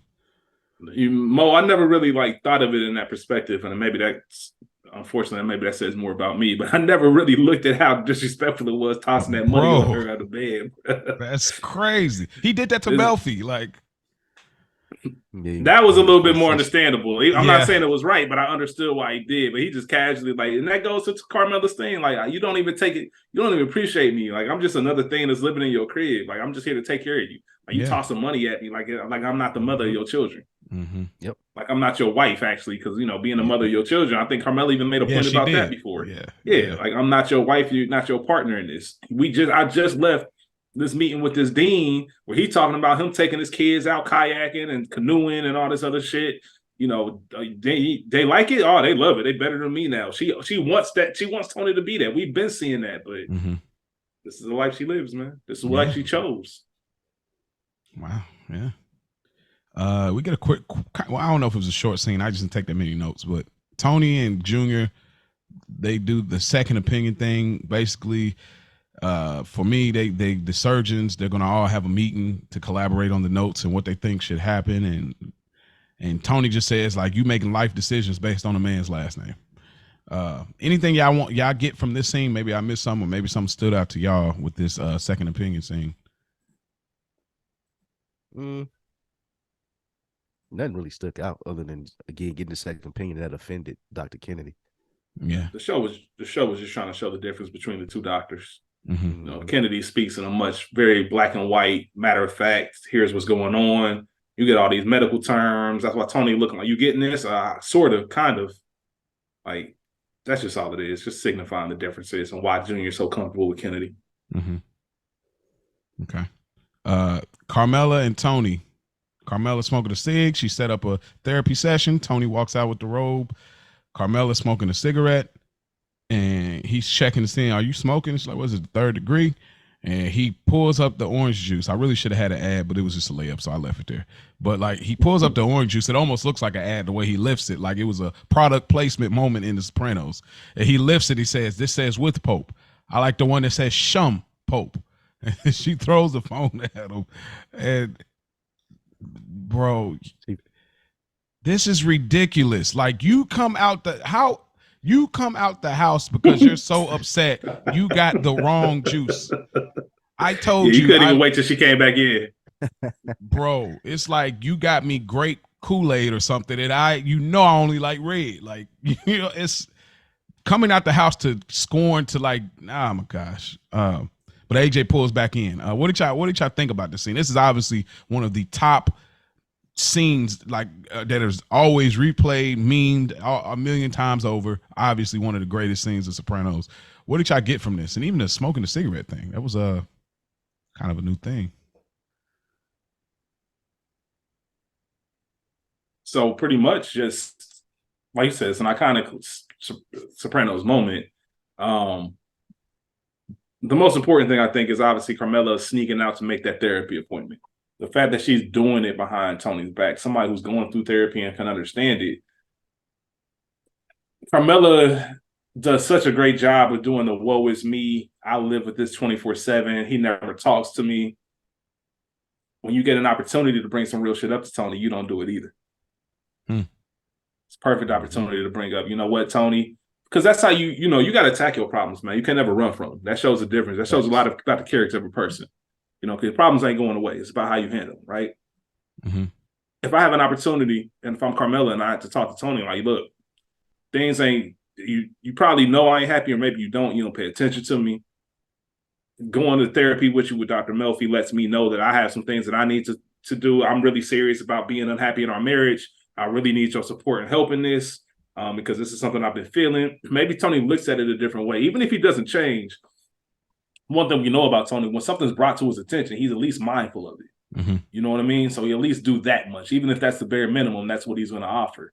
But that was a perfect opportunity to say, look, I'm about to go see a therapist as well. And maybe they can start building something from that point. But no, Carmela feels dejected. She feels like Tony doesn't want her, so she's sneaking around doing it. Doesn't have any problem using his money to pay for these sessions, but doesn't want to bring him into it. And obviously she's stressed to the point where she's smoking. And then, of course, dipshit AJ comes home and got nothing from the DC trip except for PlayStation 2. But the telling thing is, once AJ went in the house, Carmela and Tony start talking, and she says, I can't believe you. And this is another issue. This is another problem on the thorn in Tony's side. This is why I don't need Angie going to you, because now you know that I got Angie on payroll because of everything with P. So now it's being held over my head because I'm not giving this school $50,000. Right. Yeah, and I gave $10,000, which I want to ask y'all, which y'all have paid the $50,000. I'm giving you 10. It's not like Tony said no. I'm upping it to 10, but why do I need to give y'all 50,000? In Tony's line of work, I can understand why. It's a shakedown. You guys are shaking me down. It is a shakedown. I do this for a living. Oh no, that's a good question. Yeah, I would have. The way he was treating her, and this is just another day. He ain't been putting in the work on the husband side of things for a while. If this can buy me a little bit more time to be trash, you kind of gotta. In his world, I'm sorry. In Tony's world, you gotta buy yourself a little grace here. I mean, I was gonna say you have to keep in mind that the biggest thing about this question is that he has the 50,000. It's different if you ain't got it and you're trying to come up with it. Like, all right, that's a different conversation. It's the fact that you do have it. I just refuse to pay it because I'm not about to get extorted by the school. Yeah, I don't get it. I'm a real gangster. But for real, the schools, like the government, the schools, they the biggest gangsters, man. The IRS, them the real crooks. Yeah. Facts. And it comes to like the lack of knowledge that Carmela has and how impressed she is by this man. So she wants him to be impressed with her.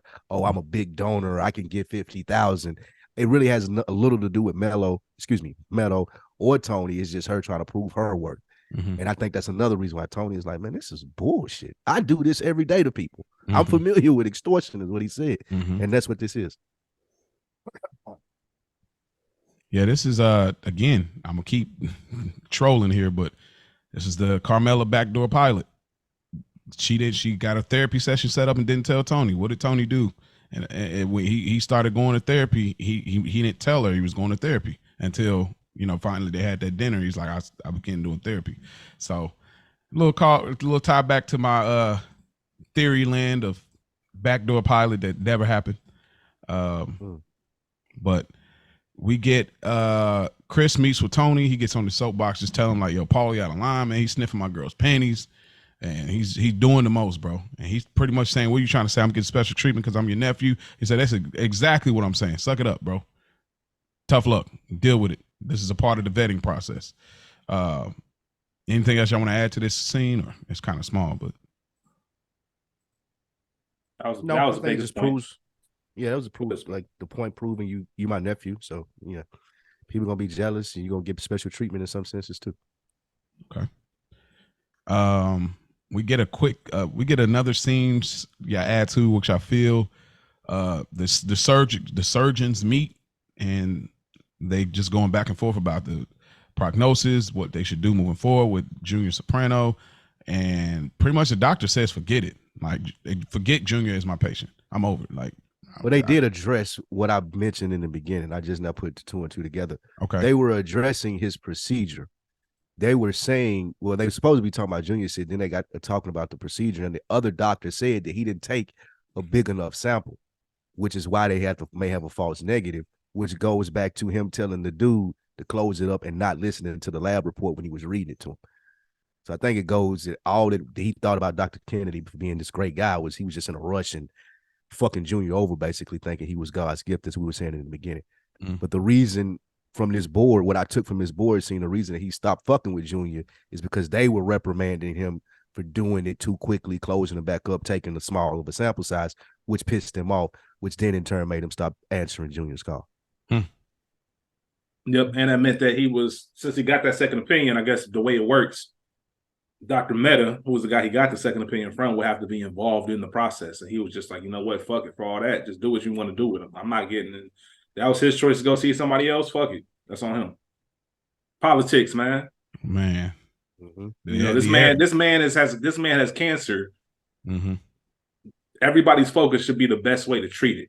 His is what's best for me to get it out the way. One way or another, that's on him. Like, it's, you know. Yeah. He just truly emotionless. Like, you know. Facts. And arrogant too, you know. He's known as a great surgeon. I think Meadow had spoke in the earlier scene, so he's known as that. He knows like there's not a lot of people that could do what I could do on that table. So I think that definitely plays a part in it. But Bobby gets the call. Bobby gets the call, or a little short scene, and immediately after that, they jump to. It looks like he may be beginning chemo, but he's look like I don't know if he's getting his blood drawn, Junior, or that was the end of a chemo session. Oh, it was the end of a session. Okay, because it was a weird cut for me. Yeah, it was the end of the chemo session. Okay. They got to sit there and put the blood and stuff back in. Okay. We get Paulie and Tony, and Paulie says, basically, until she's married, she fair game, bro. And Tony doesn't have a rebuttal for that. And he called Chris a big baby. Anything else in that scene, or? Like, the look on Paulie's face when he asked him, "Did he snip that girl's panties?" was classic. Oh, man. Paulie couldn't fucking believe, one, that Chris saw him, and two, that he would even say anything. Oh, right. That part. I forgot he didn't even know Chris knew. You right. Yeah, he didn't even know Chris saw him. Boy, his face was priceless. This is something that Tony does that's so brilliant, bruh.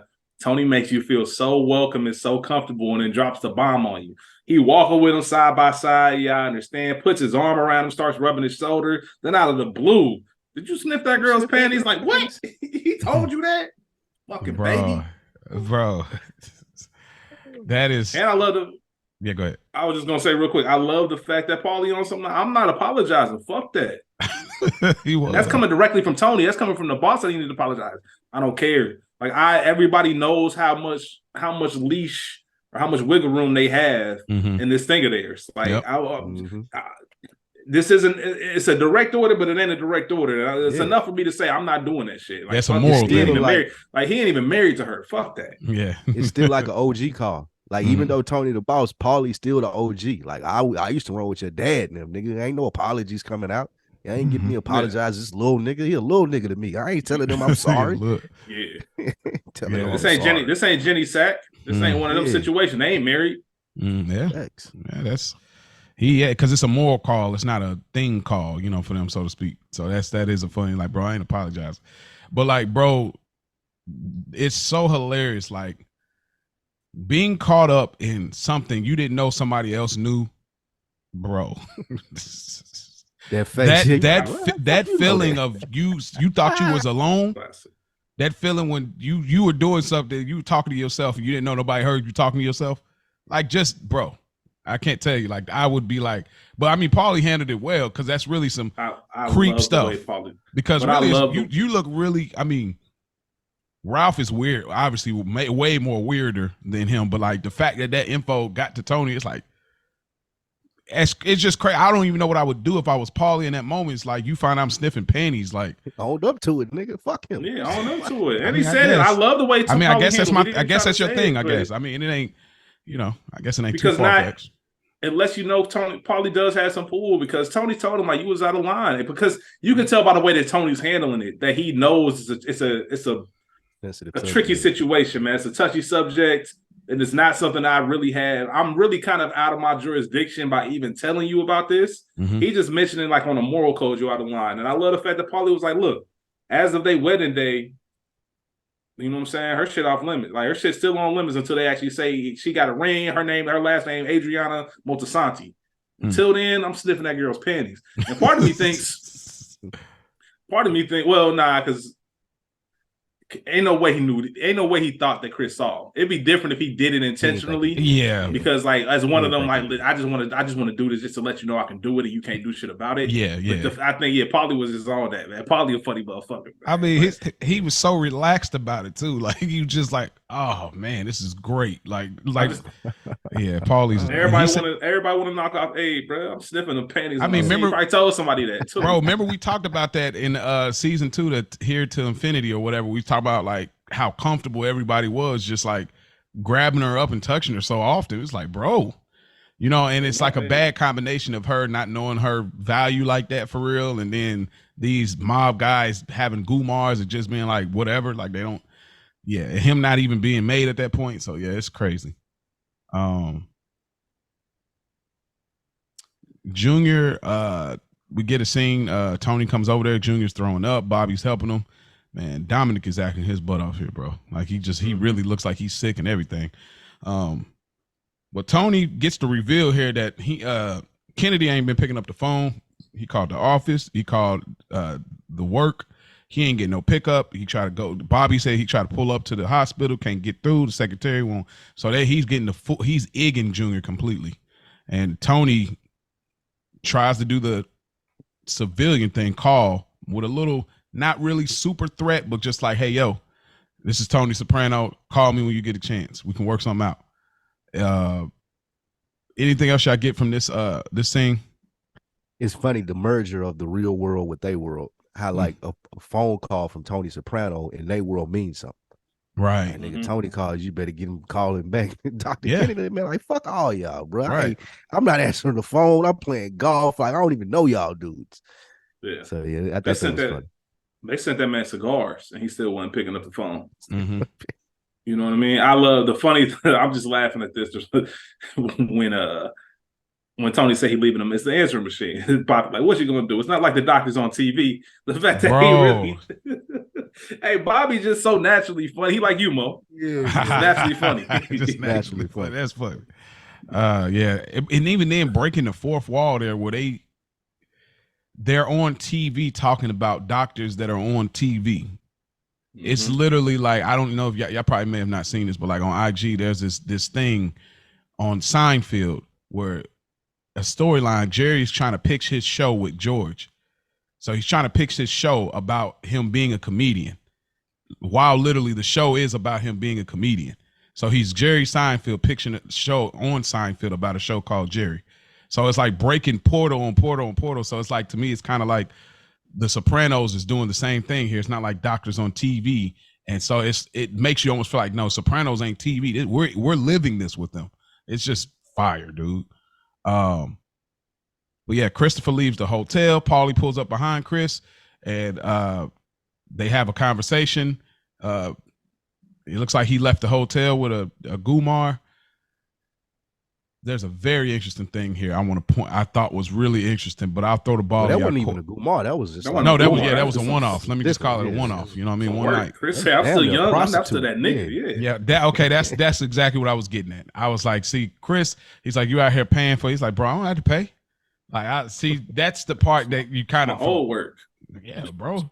Like, I got a gray head of hair. Like, I could be a model.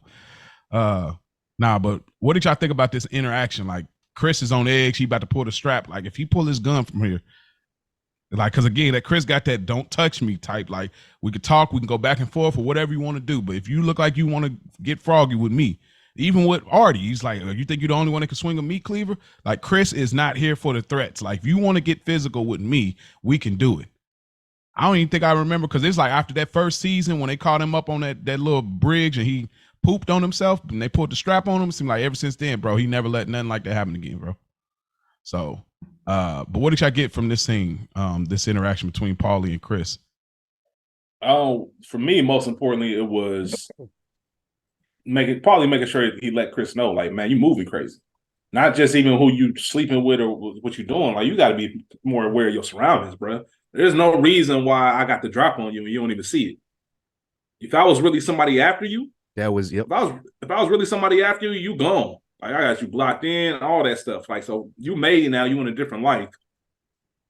The whores got to go. I'm not saying they got to go, but you got to move differently with them. And I'll be even more upset. Think about Paulie from this perspective.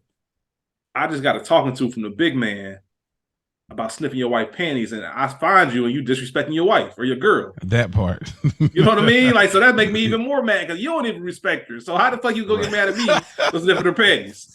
Even though we know the principle of it, you know, you're supposed to. But yeah, man, some sleazy hotel, you ain't been in no nice shit. You went right. Was abusive to the staff. Yeah, if you outside and if you go straight from outside to in the room, then your hotel ain't nice. I'm just sorry, that's what it is. You're right. Facts. Yeah, you know what I'm saying? Bro. That's why they call them motels. Fun fact, motels are those types, and hotels are the ones you actually got to go in and got lobbies and shit. You need more money to make it a hotel.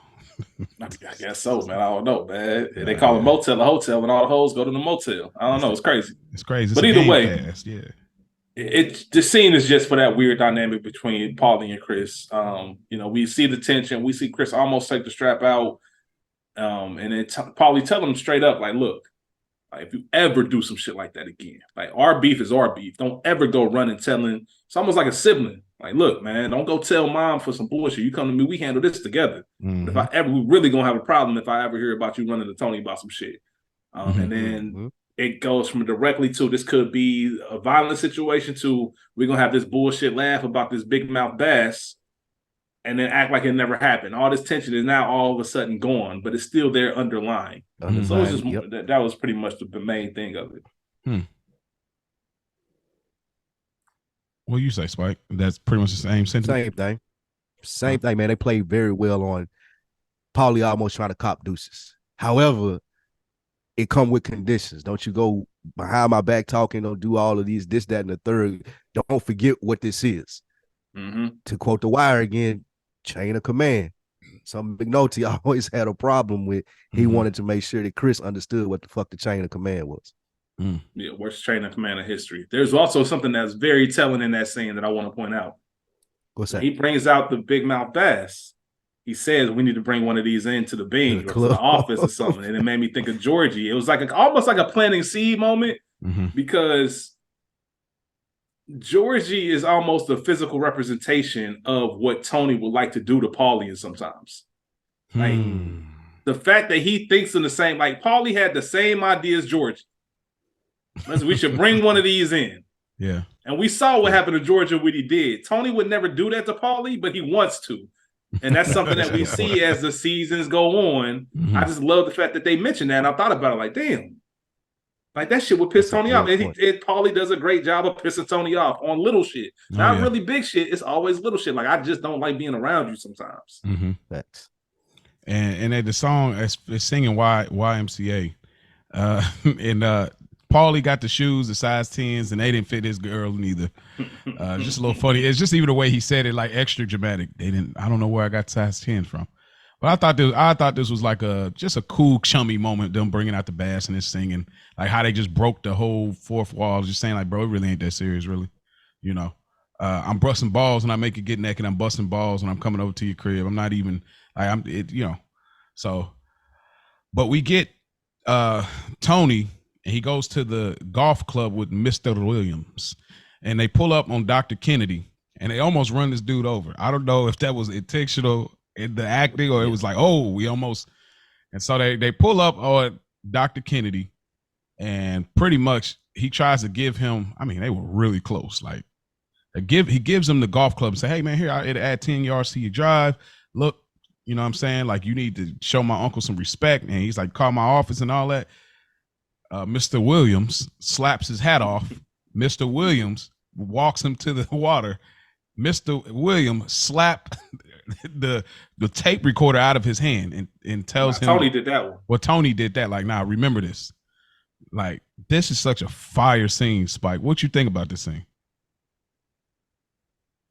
It was Tony doing his own form of the shakedown. He been getting shut down all episode. He feel like, so I'm going to go flex my muscle the best way that I know how for somebody that I care about. Same thing that Carmela's doing as far as trying to get the money for Meadow and whatever it may be. But this was Tony doing the shakedown. Like, I know extortion because I've done it, and it ain't really for money or anything. It's just showing Junior the respect that he deserves. Mm-hmm. So I like that. What say you, Rich? It was a 3-wood he brought him. A what? 3-wood. Yeah. Huh. Shout out to you for that, Spike. Man, I love it. Another thing, like reference earlier, stop fucking playing with me, man. I'm Tony Soprano. If you didn't know, now you do. This is a private course, I'm sure. Tony found his way on there. And yeah, that was definitely intentional, Mo. Like, I'm putting here to let you know, you got a B on your hat. Mm-hmm. You know what I mean? Like, all of that. Like, no, that's not a B on your hat. I'm slapping your shit out. Like, stop. Like, show this man some respect. You know what I mean? Stop making me hound you. Like, do the decent thing and return his call. You was doctor for crying out loud. Mm-hmm. At the very least, even if it's not just for the surgery, you his main doctor. I'm maybe not his primary physician, but at least a surgeon. Yeah. Like, so stop playing with him, man. Forces him to take it. Like, Tony wasn't taking no for an answer. Mm-hmm. Telling his boys, like, he'll be there in a second. You're going to take this golf club. It's just pure, it's prime Tony Soprano. That's what you want to see when you see Tony.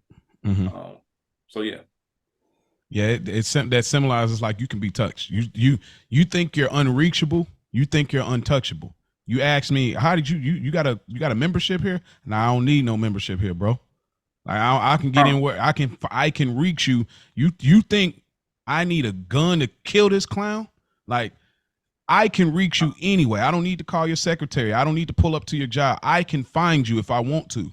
Like, I need you to know. And not only can I find you, I can walk you down. And not only can I walk you down, you can be touched. There's a B on your hat. Yeah, you can be touched. You're not untouchable, bro. You might be like that in the doctor's field, but understand who you're dealing with. You know what I mean? So I love this scene, bro. Like, oh, this is beautiful. This is my last Wire reference for the day, man. But it reminds me of Omar robbed the card game. He told Marlo, man, that's how you want to play it, because I can find you and your people a lot faster than you can find me. Like, Tony, like, I can listen. This is how easy this is how your life can be. Like, how you want this to play? Like, how you want this to turn out? Yeah. So I love this whole thing, and why do y'all think he didn't call him Furio? Is he like, did he get there under the radar without the papers and stuff like that? Because I mean, I know Artie did him a favor letting him work there. I thought, if he had to do something, he ain't want him to know his name. Okay. Mm-hmm. Oh, okay. Something had to happen. Yeah. Okay.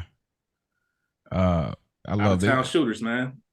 And is it like you waving the dudes down, like, man, get out of here? Like, these other golf dudes, like, they're gonna do something, like, you waving them down, man, get out of here, dude. Like, I can't stand this guy. Like, he just reminds me of your typical white, classist, racist dude that we see all the time. Like, he just has that whole privilege. I do what I want when I want, and that's why we love Tony in this moment, slapping that dang on tape recorder. Like, hey, remember, don't show off for me. Do it. Like, don't play around with it. So I'll be like, oh, he said he was gonna. Nah, just remember it, bro. It's one client, one patient, dude. Yeah, because Dr. Kennedy was he deserved all of that because he was so oblivious. Man. They pulled up and he acted like he didn't know what they was there for. Yeah. Yeah, like he was in a rush to leave. Like, yeah, I left you a message. This didn't, it's a reminder that this didn't have to come to this. I left you a voicemail. My uncle's been leaving you messages. You could have just quickly answered the phone. And now that you didn't, now I'm in your face. That's something else. Yeah, that's serious. Mm-hmm. Now you just can't leave. Now you just can't leave. That part. Now reality could be whatever I want. We get to the scene. Shout out to you for the Thanos reference. I love that. But we get, I mean, this is the best therapy scene that's not by Melfi. Let's get that out the way for me.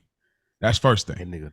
Yeah, he way this guy, he is Melfi's, I don't know what the opposite word of protege is, but that's her teacher. That's what she said. I got a hot take here.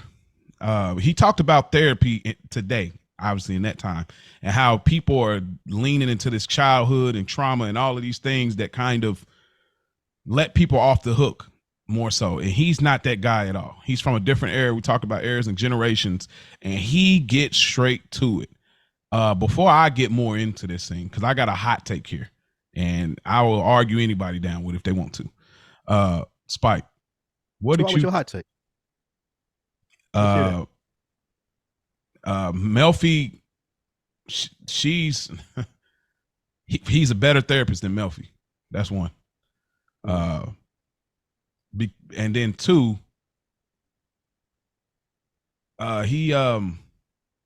it makes you look at Melfi a certain kind of way, because he has a line that he uses with her. He says, "Don't say you haven't been told," or what do you say? Well, have been warned, or you didn't. What I'm trying to remember the exact verbiage. He told her that you can never be. One thing you can never say is that you haven't been told. Okay, so this line works with Melfi, because it's like Melfi had the out already. She had the out. Don't say you haven't been told. So the fact that she kept going, it makes me think I'm gonna look at that a little closer throughout the series. I'm gonna always come back to this Jewish, therapist, but I'll get more into that. That's a very interesting thing to me. When I seen this, I looked at the scene so differently from his perspective than I ever did before. It's a very haunting scene in a weird way, just how it's shot. Well, I have a quick question before Spike gets into his take. Mm-hmm. So the actor who plays this therapist, man, his name's Sully Boyer. It was actually the director, Mike Nichols, who was supposed to play the therapist, and then he realized that he wasn't right for the role, so they ended up getting Sully Boyer. Sully Boyer passed away untimely. He was 77, but it was like an immediate. He was waiting for the bus and ended up passing away 3 weeks before this episode even premiered. Right, so the season was already ongoing. My question is, if he hadn't passed, do you think we would have gotten more scenes with Carmela and this therapist? Oh wow! Do you think this was meant to be a one-off? I think it was meant to be a one-off because of how direct he was. I think that his style and Dr. Melfi's style are different. I won't say that he's better like Mo. I think it's just a different approach. Mm-hmm. His approach is a lot more direct, which I don't think will work with Tony. Like that probably wouldn't last. The show wouldn't be the show. Yeah. But being direct with Carmela, I think, was a good tool in this episode to show, like, yeah, she may be frustrated, yeah, she may be down, but she's not gonna do anything about it. Like the dude is right there laying it in her face. Hey, you say that this is making you feel this way. Here are the steps that you need to take to stop feeling this way. And it's almost like you said, one thing you said, you can never say that you haven't been told, was one of the dopest lines from there. It's almost like he took the approach of, I can't even properly help you if you are not willing to show me that you're willing to help yourself. Yep. Like the first step is to get out of it. Because if not, I'm not doing this Dr. Melfi back and forth. I guarantee you, to your point, Mo, if Dr. Melfi, instead of going to Elliot, went to him and just told her about the issues, bruh, he would have told her so quick, like, what the fuck is you? He might have told her, I'm ashamed that I taught you. Mm-hmm. He looked like that type, yeah. Yeah, I'm ashamed that I taught you. Like, I can't believe that. Like, yeah, if anybody is turning down money, it's definitely they ride on their morals. Yeah, he told her straight up, like, I'm not taking blood. Taking that blood money. Okay, so there we go. That's why I said blood money. So now that means Melfi is accepting blood money.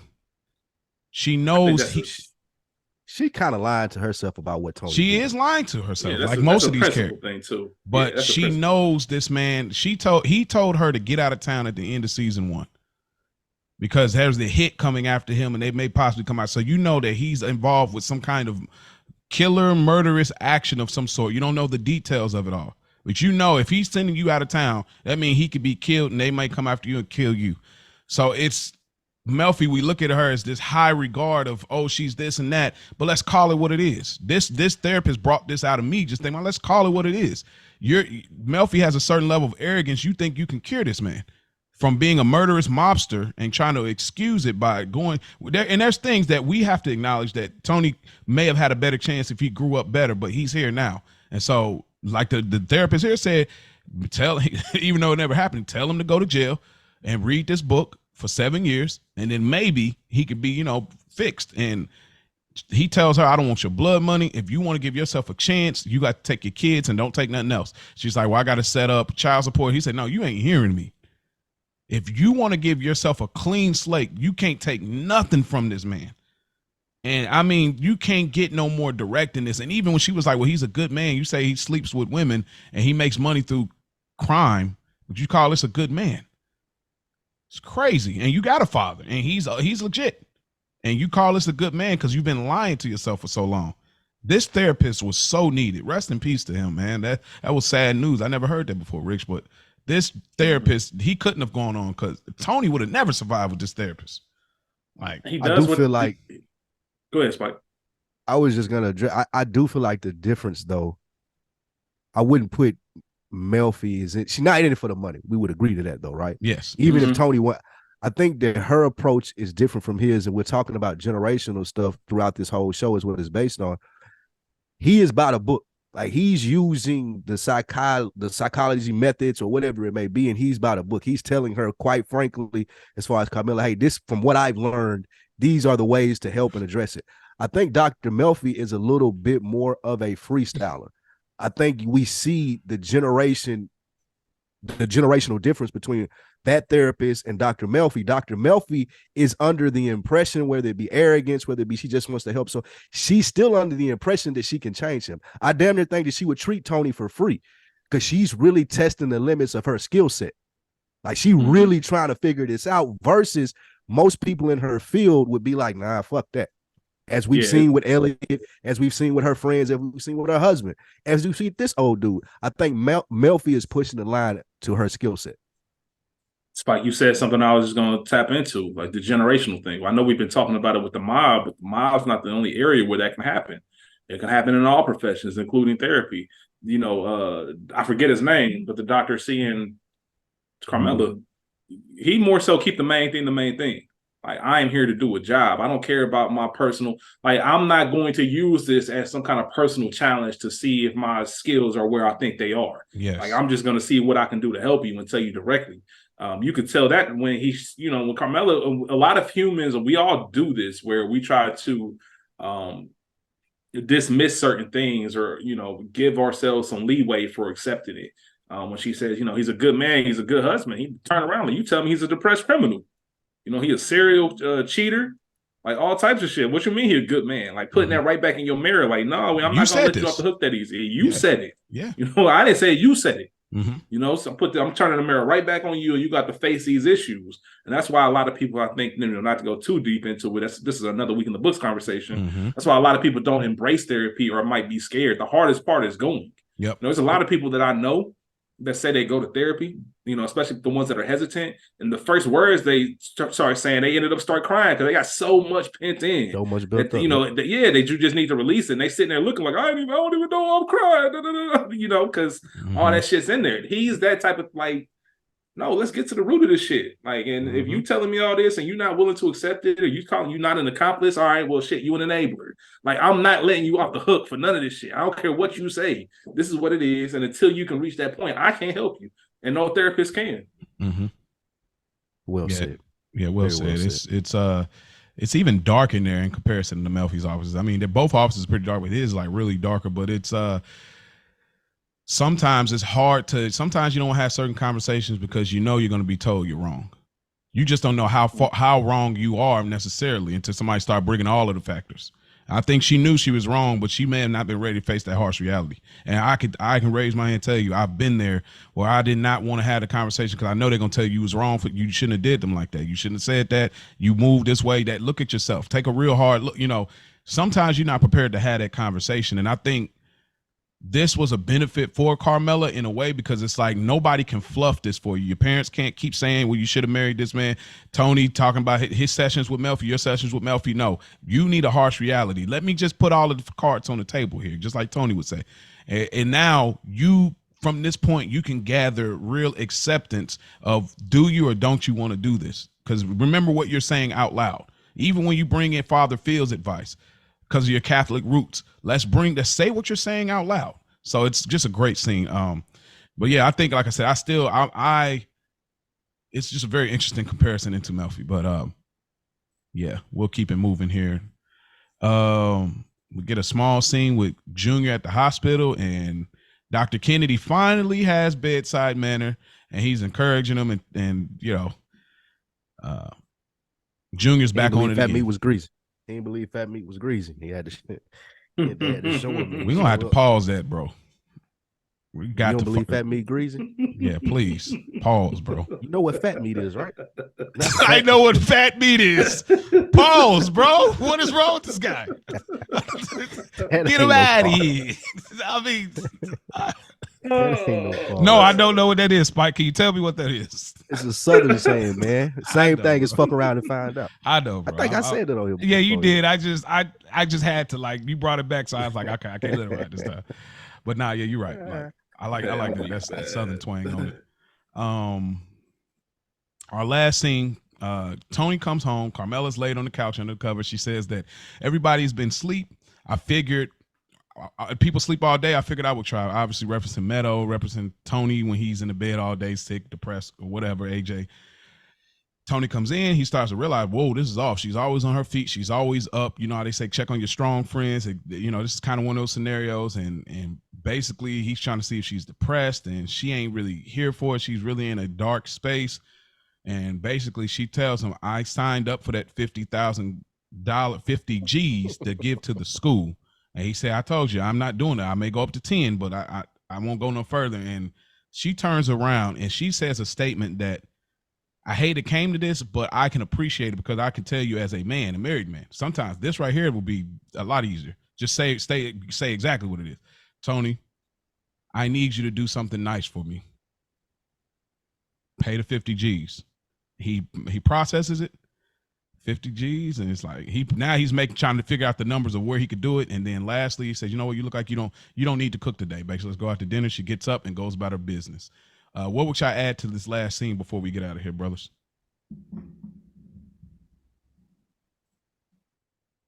Yeah, she played her card. Like, if everybody, I'm gonna get this 50K. I asked you and I asked you again. So now what I'm gonna do is basically I'm gonna go on strike. You like the cooked food, you like the groceries with pulp, out pulp, whatever the fuck it is. I'm stopping. I'm going on strike. And Tony, that's the language that Tony understands. Okay. I think it was well played by Carmela. I also thought it was interesting that Tony recognized that she was depressed. Yep. And recommended that she does go see him. You know, if you want to see somebody outside, not knowing that she had already done that. Done that. Like I said earlier, this thing works so much easier if you have that open communication. So yeah, why you want to put it all on Tony? That's also on you, Carmela, because Tony would have been like, damn, why you ain't tell me you went to therapy? And he got the same thing he can pull back on Carmela. So, and just her being in denial, like, I ain't got the time for it. And if you still want me to go to Melfi with you, I will. Carmela's still not. It just goes to her therapist's whole point. Like, you're not even serious about this. Like, you just trying to, you know, you're just trying to make peace with what's going on in your life. But make peace with it. Yep. Exactly. Yeah, you gotta do something nice for me today. And I'm sure, you know, happy wife, happy life. You know, sometimes it's easier just to shut up. You know what? I got you. You know, matter of fact, you look like you ain't trying to cook. Let's go out and get something to eat. You earn this. Like, you know what I mean? Let me throw you a little bone. Yeah. I probably have been putting you through some bullshit. Let's do something. Yeah, I ain't checked in lately, you know. All right, and that is our episode. But before we get out of here, we always like to leave with a few rankings of each episode. So I'm gonna throw the ball right into your court, Spike Lou. What do you rank this episode? This is just another envelope episode for me. Okay. Why so? There was some good stuff in there. However, it was nothing really moved forward. The main storyline was Junior's cancer, and you know, we got some more information about that. Very heavy on Dr. Kennedy, who's never going to be back in the show again, I don't think. So it was just like one of those filler episodes to get us to the next phase of, you know, what's going on. A lot of good seeds were planted, but nothing really happened. Okay. What about you, Rich? I got it as a good earner. Okay. It's got a lot of things, like Spike said, that I just really enjoy. I had a lot of fun watching this episode and just discussing it. We hadn't seen like bossed up Tony in a while, just doing some gangster shit. Paulie and Chris, that whole dynamic and what we see there a few episodes from now. A lot of people say that's probably their favorite or the best episode of Sopranos. You know, we'll leave that up to debate. We'll talk about it when we get there. But that was a heavy Chris and Paulie episode. Just all of that stuff that went into it, man. It's one of those episodes where when you sit down and think about everything that happened and how well acted it is, you want to give it a higher rating, but Yeah. it doesn't push the Sopranos storyline together. But that's what makes the show. Like the fact that this is not a made episode and it's got so much stuff in it that we enjoy and love, let you know how hard it is. You can't just give away maids. You know what I mean? Yeah. I'm going with just another envelope as well. I've been teetering all episode, like, because I recanted my last week saying just another envelope. That is now a good earner. This episode, it just kept seeming like it's hard because it's a Carmela driven storyline. So you're going to get mundaneness over anything. And it's realistic because it's not a show that every episode's got to be action packed. That's not, they built this on like this real life idea of how things are in the mafia, you know, according to how they wrote it. So it's just another envelope. I mean, again, this is a high ranking, just another envelope. If we look at the season 1's versions of this, or even season 2, this is a high ranking, just another envelope, but nonetheless, it is just another envelope. Spike Lou, who gets the good earner award this episode? The good earner award of this episode is the therapist dude. In the end, short scene, bodied it, gave it, summed it up for everything that she needed to hear, and put the ball back in her court. Like, you can't just mope around and say you're tired of shit. Are you gonna do something about it or not? So I would say the therapist, Carmela's therapist. I can't think his name. Yeah, we got it. It's Mashwa. I can't remember. Dr. Mashwa, yeah. Carmela's Jewish therapist.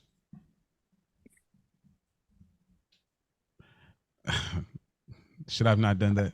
Listen, man, just do your thing, man. Hey, we call us like Jewish, like it's like anyways. Like I didn't say nothing, man. I didn't say nothing. Y'all just let me step on the nail myself. Huh? You're like, I ain't gonna even tell them the nails. Just step on it. All right, I ain't bringing it. You brought it up. With friends like these, sometimes you got to fuck around and find out. Oh, okay. He brought it back. Fat meat is greasy, Mo. Fat meat is greasy. I guess I just found out. Right. That's cool. That is cool. What about you, Rich? You get the good earner award, man. You know what? Columbia University is a good earner. Really? Came up with $50K, man, just for finessing Carmela. Like, sold Carmela, she sold Tony, kind of forced his hand and got it. The only reason I didn't, Carmela's therapist was on my list. Yeah. That would have been my choice. However, when I look at the entire episode, it is kind of bleak. Yeah. And there's nobody that, even the people that come up with a win, they still got to explain themselves, and their wins get taken away, and there's always some kind of like asterisk next to it. Mm-hmm. So it's hard to give somebody a straight up good earner. There's a lot more candidates for busted balls, broken balls, whatever. Mm-hmm. But yeah, I'm giving it to Columbia because they came out with a clean win. We just got $50K stronger from the Soprano family. All right. I guess I'll go. It says like you're right. It's a very hard one on this, but I guess I'll go Paulie Walnuts, man. He got the sniff off. He got the sniff off, and even when he met with the boss, he said, "I ain't apologizing, bro. I don't awarding that behavior is insane." I'm not. Just gave the nigga an award for it. Hey, hold on, time out, Spike. Mo got a habit of this, man. Because last week he gave out Noah some awards for being asleep. But y'all know, quiet as kept. Y'all know. Don't say anything. Just give me the week. Man. Noah don't get no props. Noah gets no love. Man, all right. Tannenbaum. Man, you said Drake was Noah, which is hilarious. That is, yeah. Drake is definitely y'all. That was great. Drake is definitely Noah, but it's I'm not rewarding that behavior for if we got female listeners. I'm not rewarding behavior of sniffing random women's underwear. That's not. And they're gonna get your ass for calling them females, man. You better watch. Hey, you better check your verbiage, man. They're gonna get your ass, Mo. Man, look. Hey, I said what I said. How about that? Like, y'all will come at me, DM us goodearnerpod@gmail.com. You know what I'm saying? Or good earner _Sopranos on IG. I'm here for the smoke. I ain't can't say shit no more. I mean, that's what I'm saying, man. We didn't even say what Carmela's therapist said about the parades. And, yeah. So Chris called Aid that same thing. After he found out she gave neck to Penn. She gave Penn head.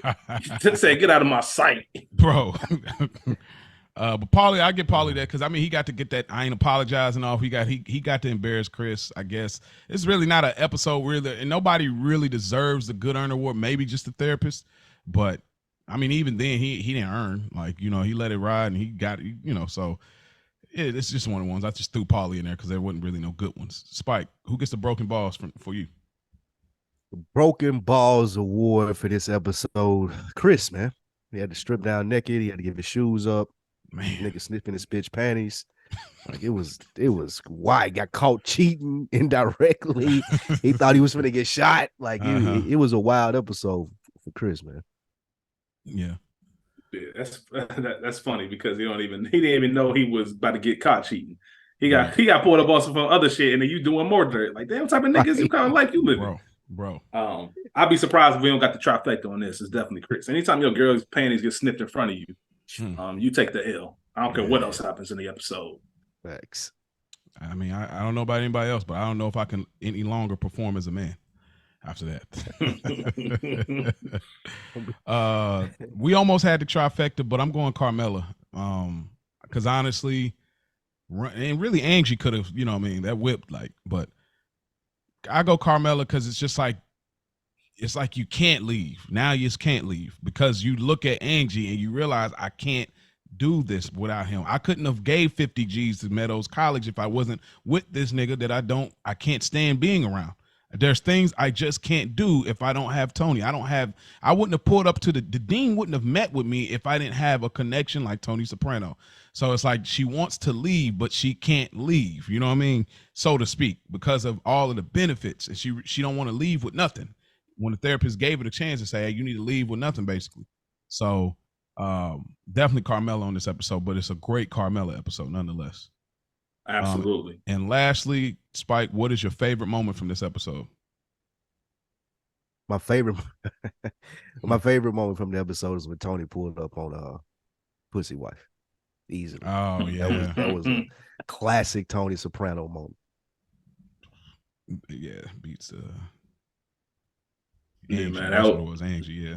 Angie. That was my 1B. 1A is him pulling up on Dr. Kennedy. Oh yeah, that was good. That was my 1A. That's my 1B, and then Chris and Paulie, them two scenes was probably 2 and 3. But I've chose Dr. Kennedy just because it was a good reminder. The series did a good reminder that we've had a few episodes where Tony's kind of been taken aback. Johnny Sack's in town now. Ralphie giving me troubles. It's just one of those subtle reminders. I'm still fucking Tony Soprano. I'm still the one. And sometimes I need to remind people of that. So just seeing that and him being in boss mode, the people that don't watch Sopranos who aren't as well versed in it as us, when they think of the Sopranos, they think about scenes like that. So it's a classic Tony Soprano scene. So that's it. I love that. And I'm gonna go with Carmela with the therapy session with her Jewish therapist, the one-time therapist. And the reason I'm doing it because I don't know his name. I probably can't pronounce it, but it was a powerful thing. It's one of those things. He's a one-off therapist that you always think about. We don't even think about when Tony tried to meet with that guy that one time when he wasn't with Melfi. We don't even remember these guys' faces or anything. I always remember this therapist. I remember that look, that goatee. I remember the words every time. So he's a strong one-off character, and the things he said was straight up. It's like, if you want to get out, you got to go out with nothing. And it, obviously didn't hold. And we'll see later on that the ramifications being revealed. But that is our episode. Another episode of Good Earners reviewing The Sopranos. We could tell y'all all that we got going on, but we've been running a little long on this episode, but it'll all be in the description. We appreciate y'all tuning in, and remember, don't forget about it.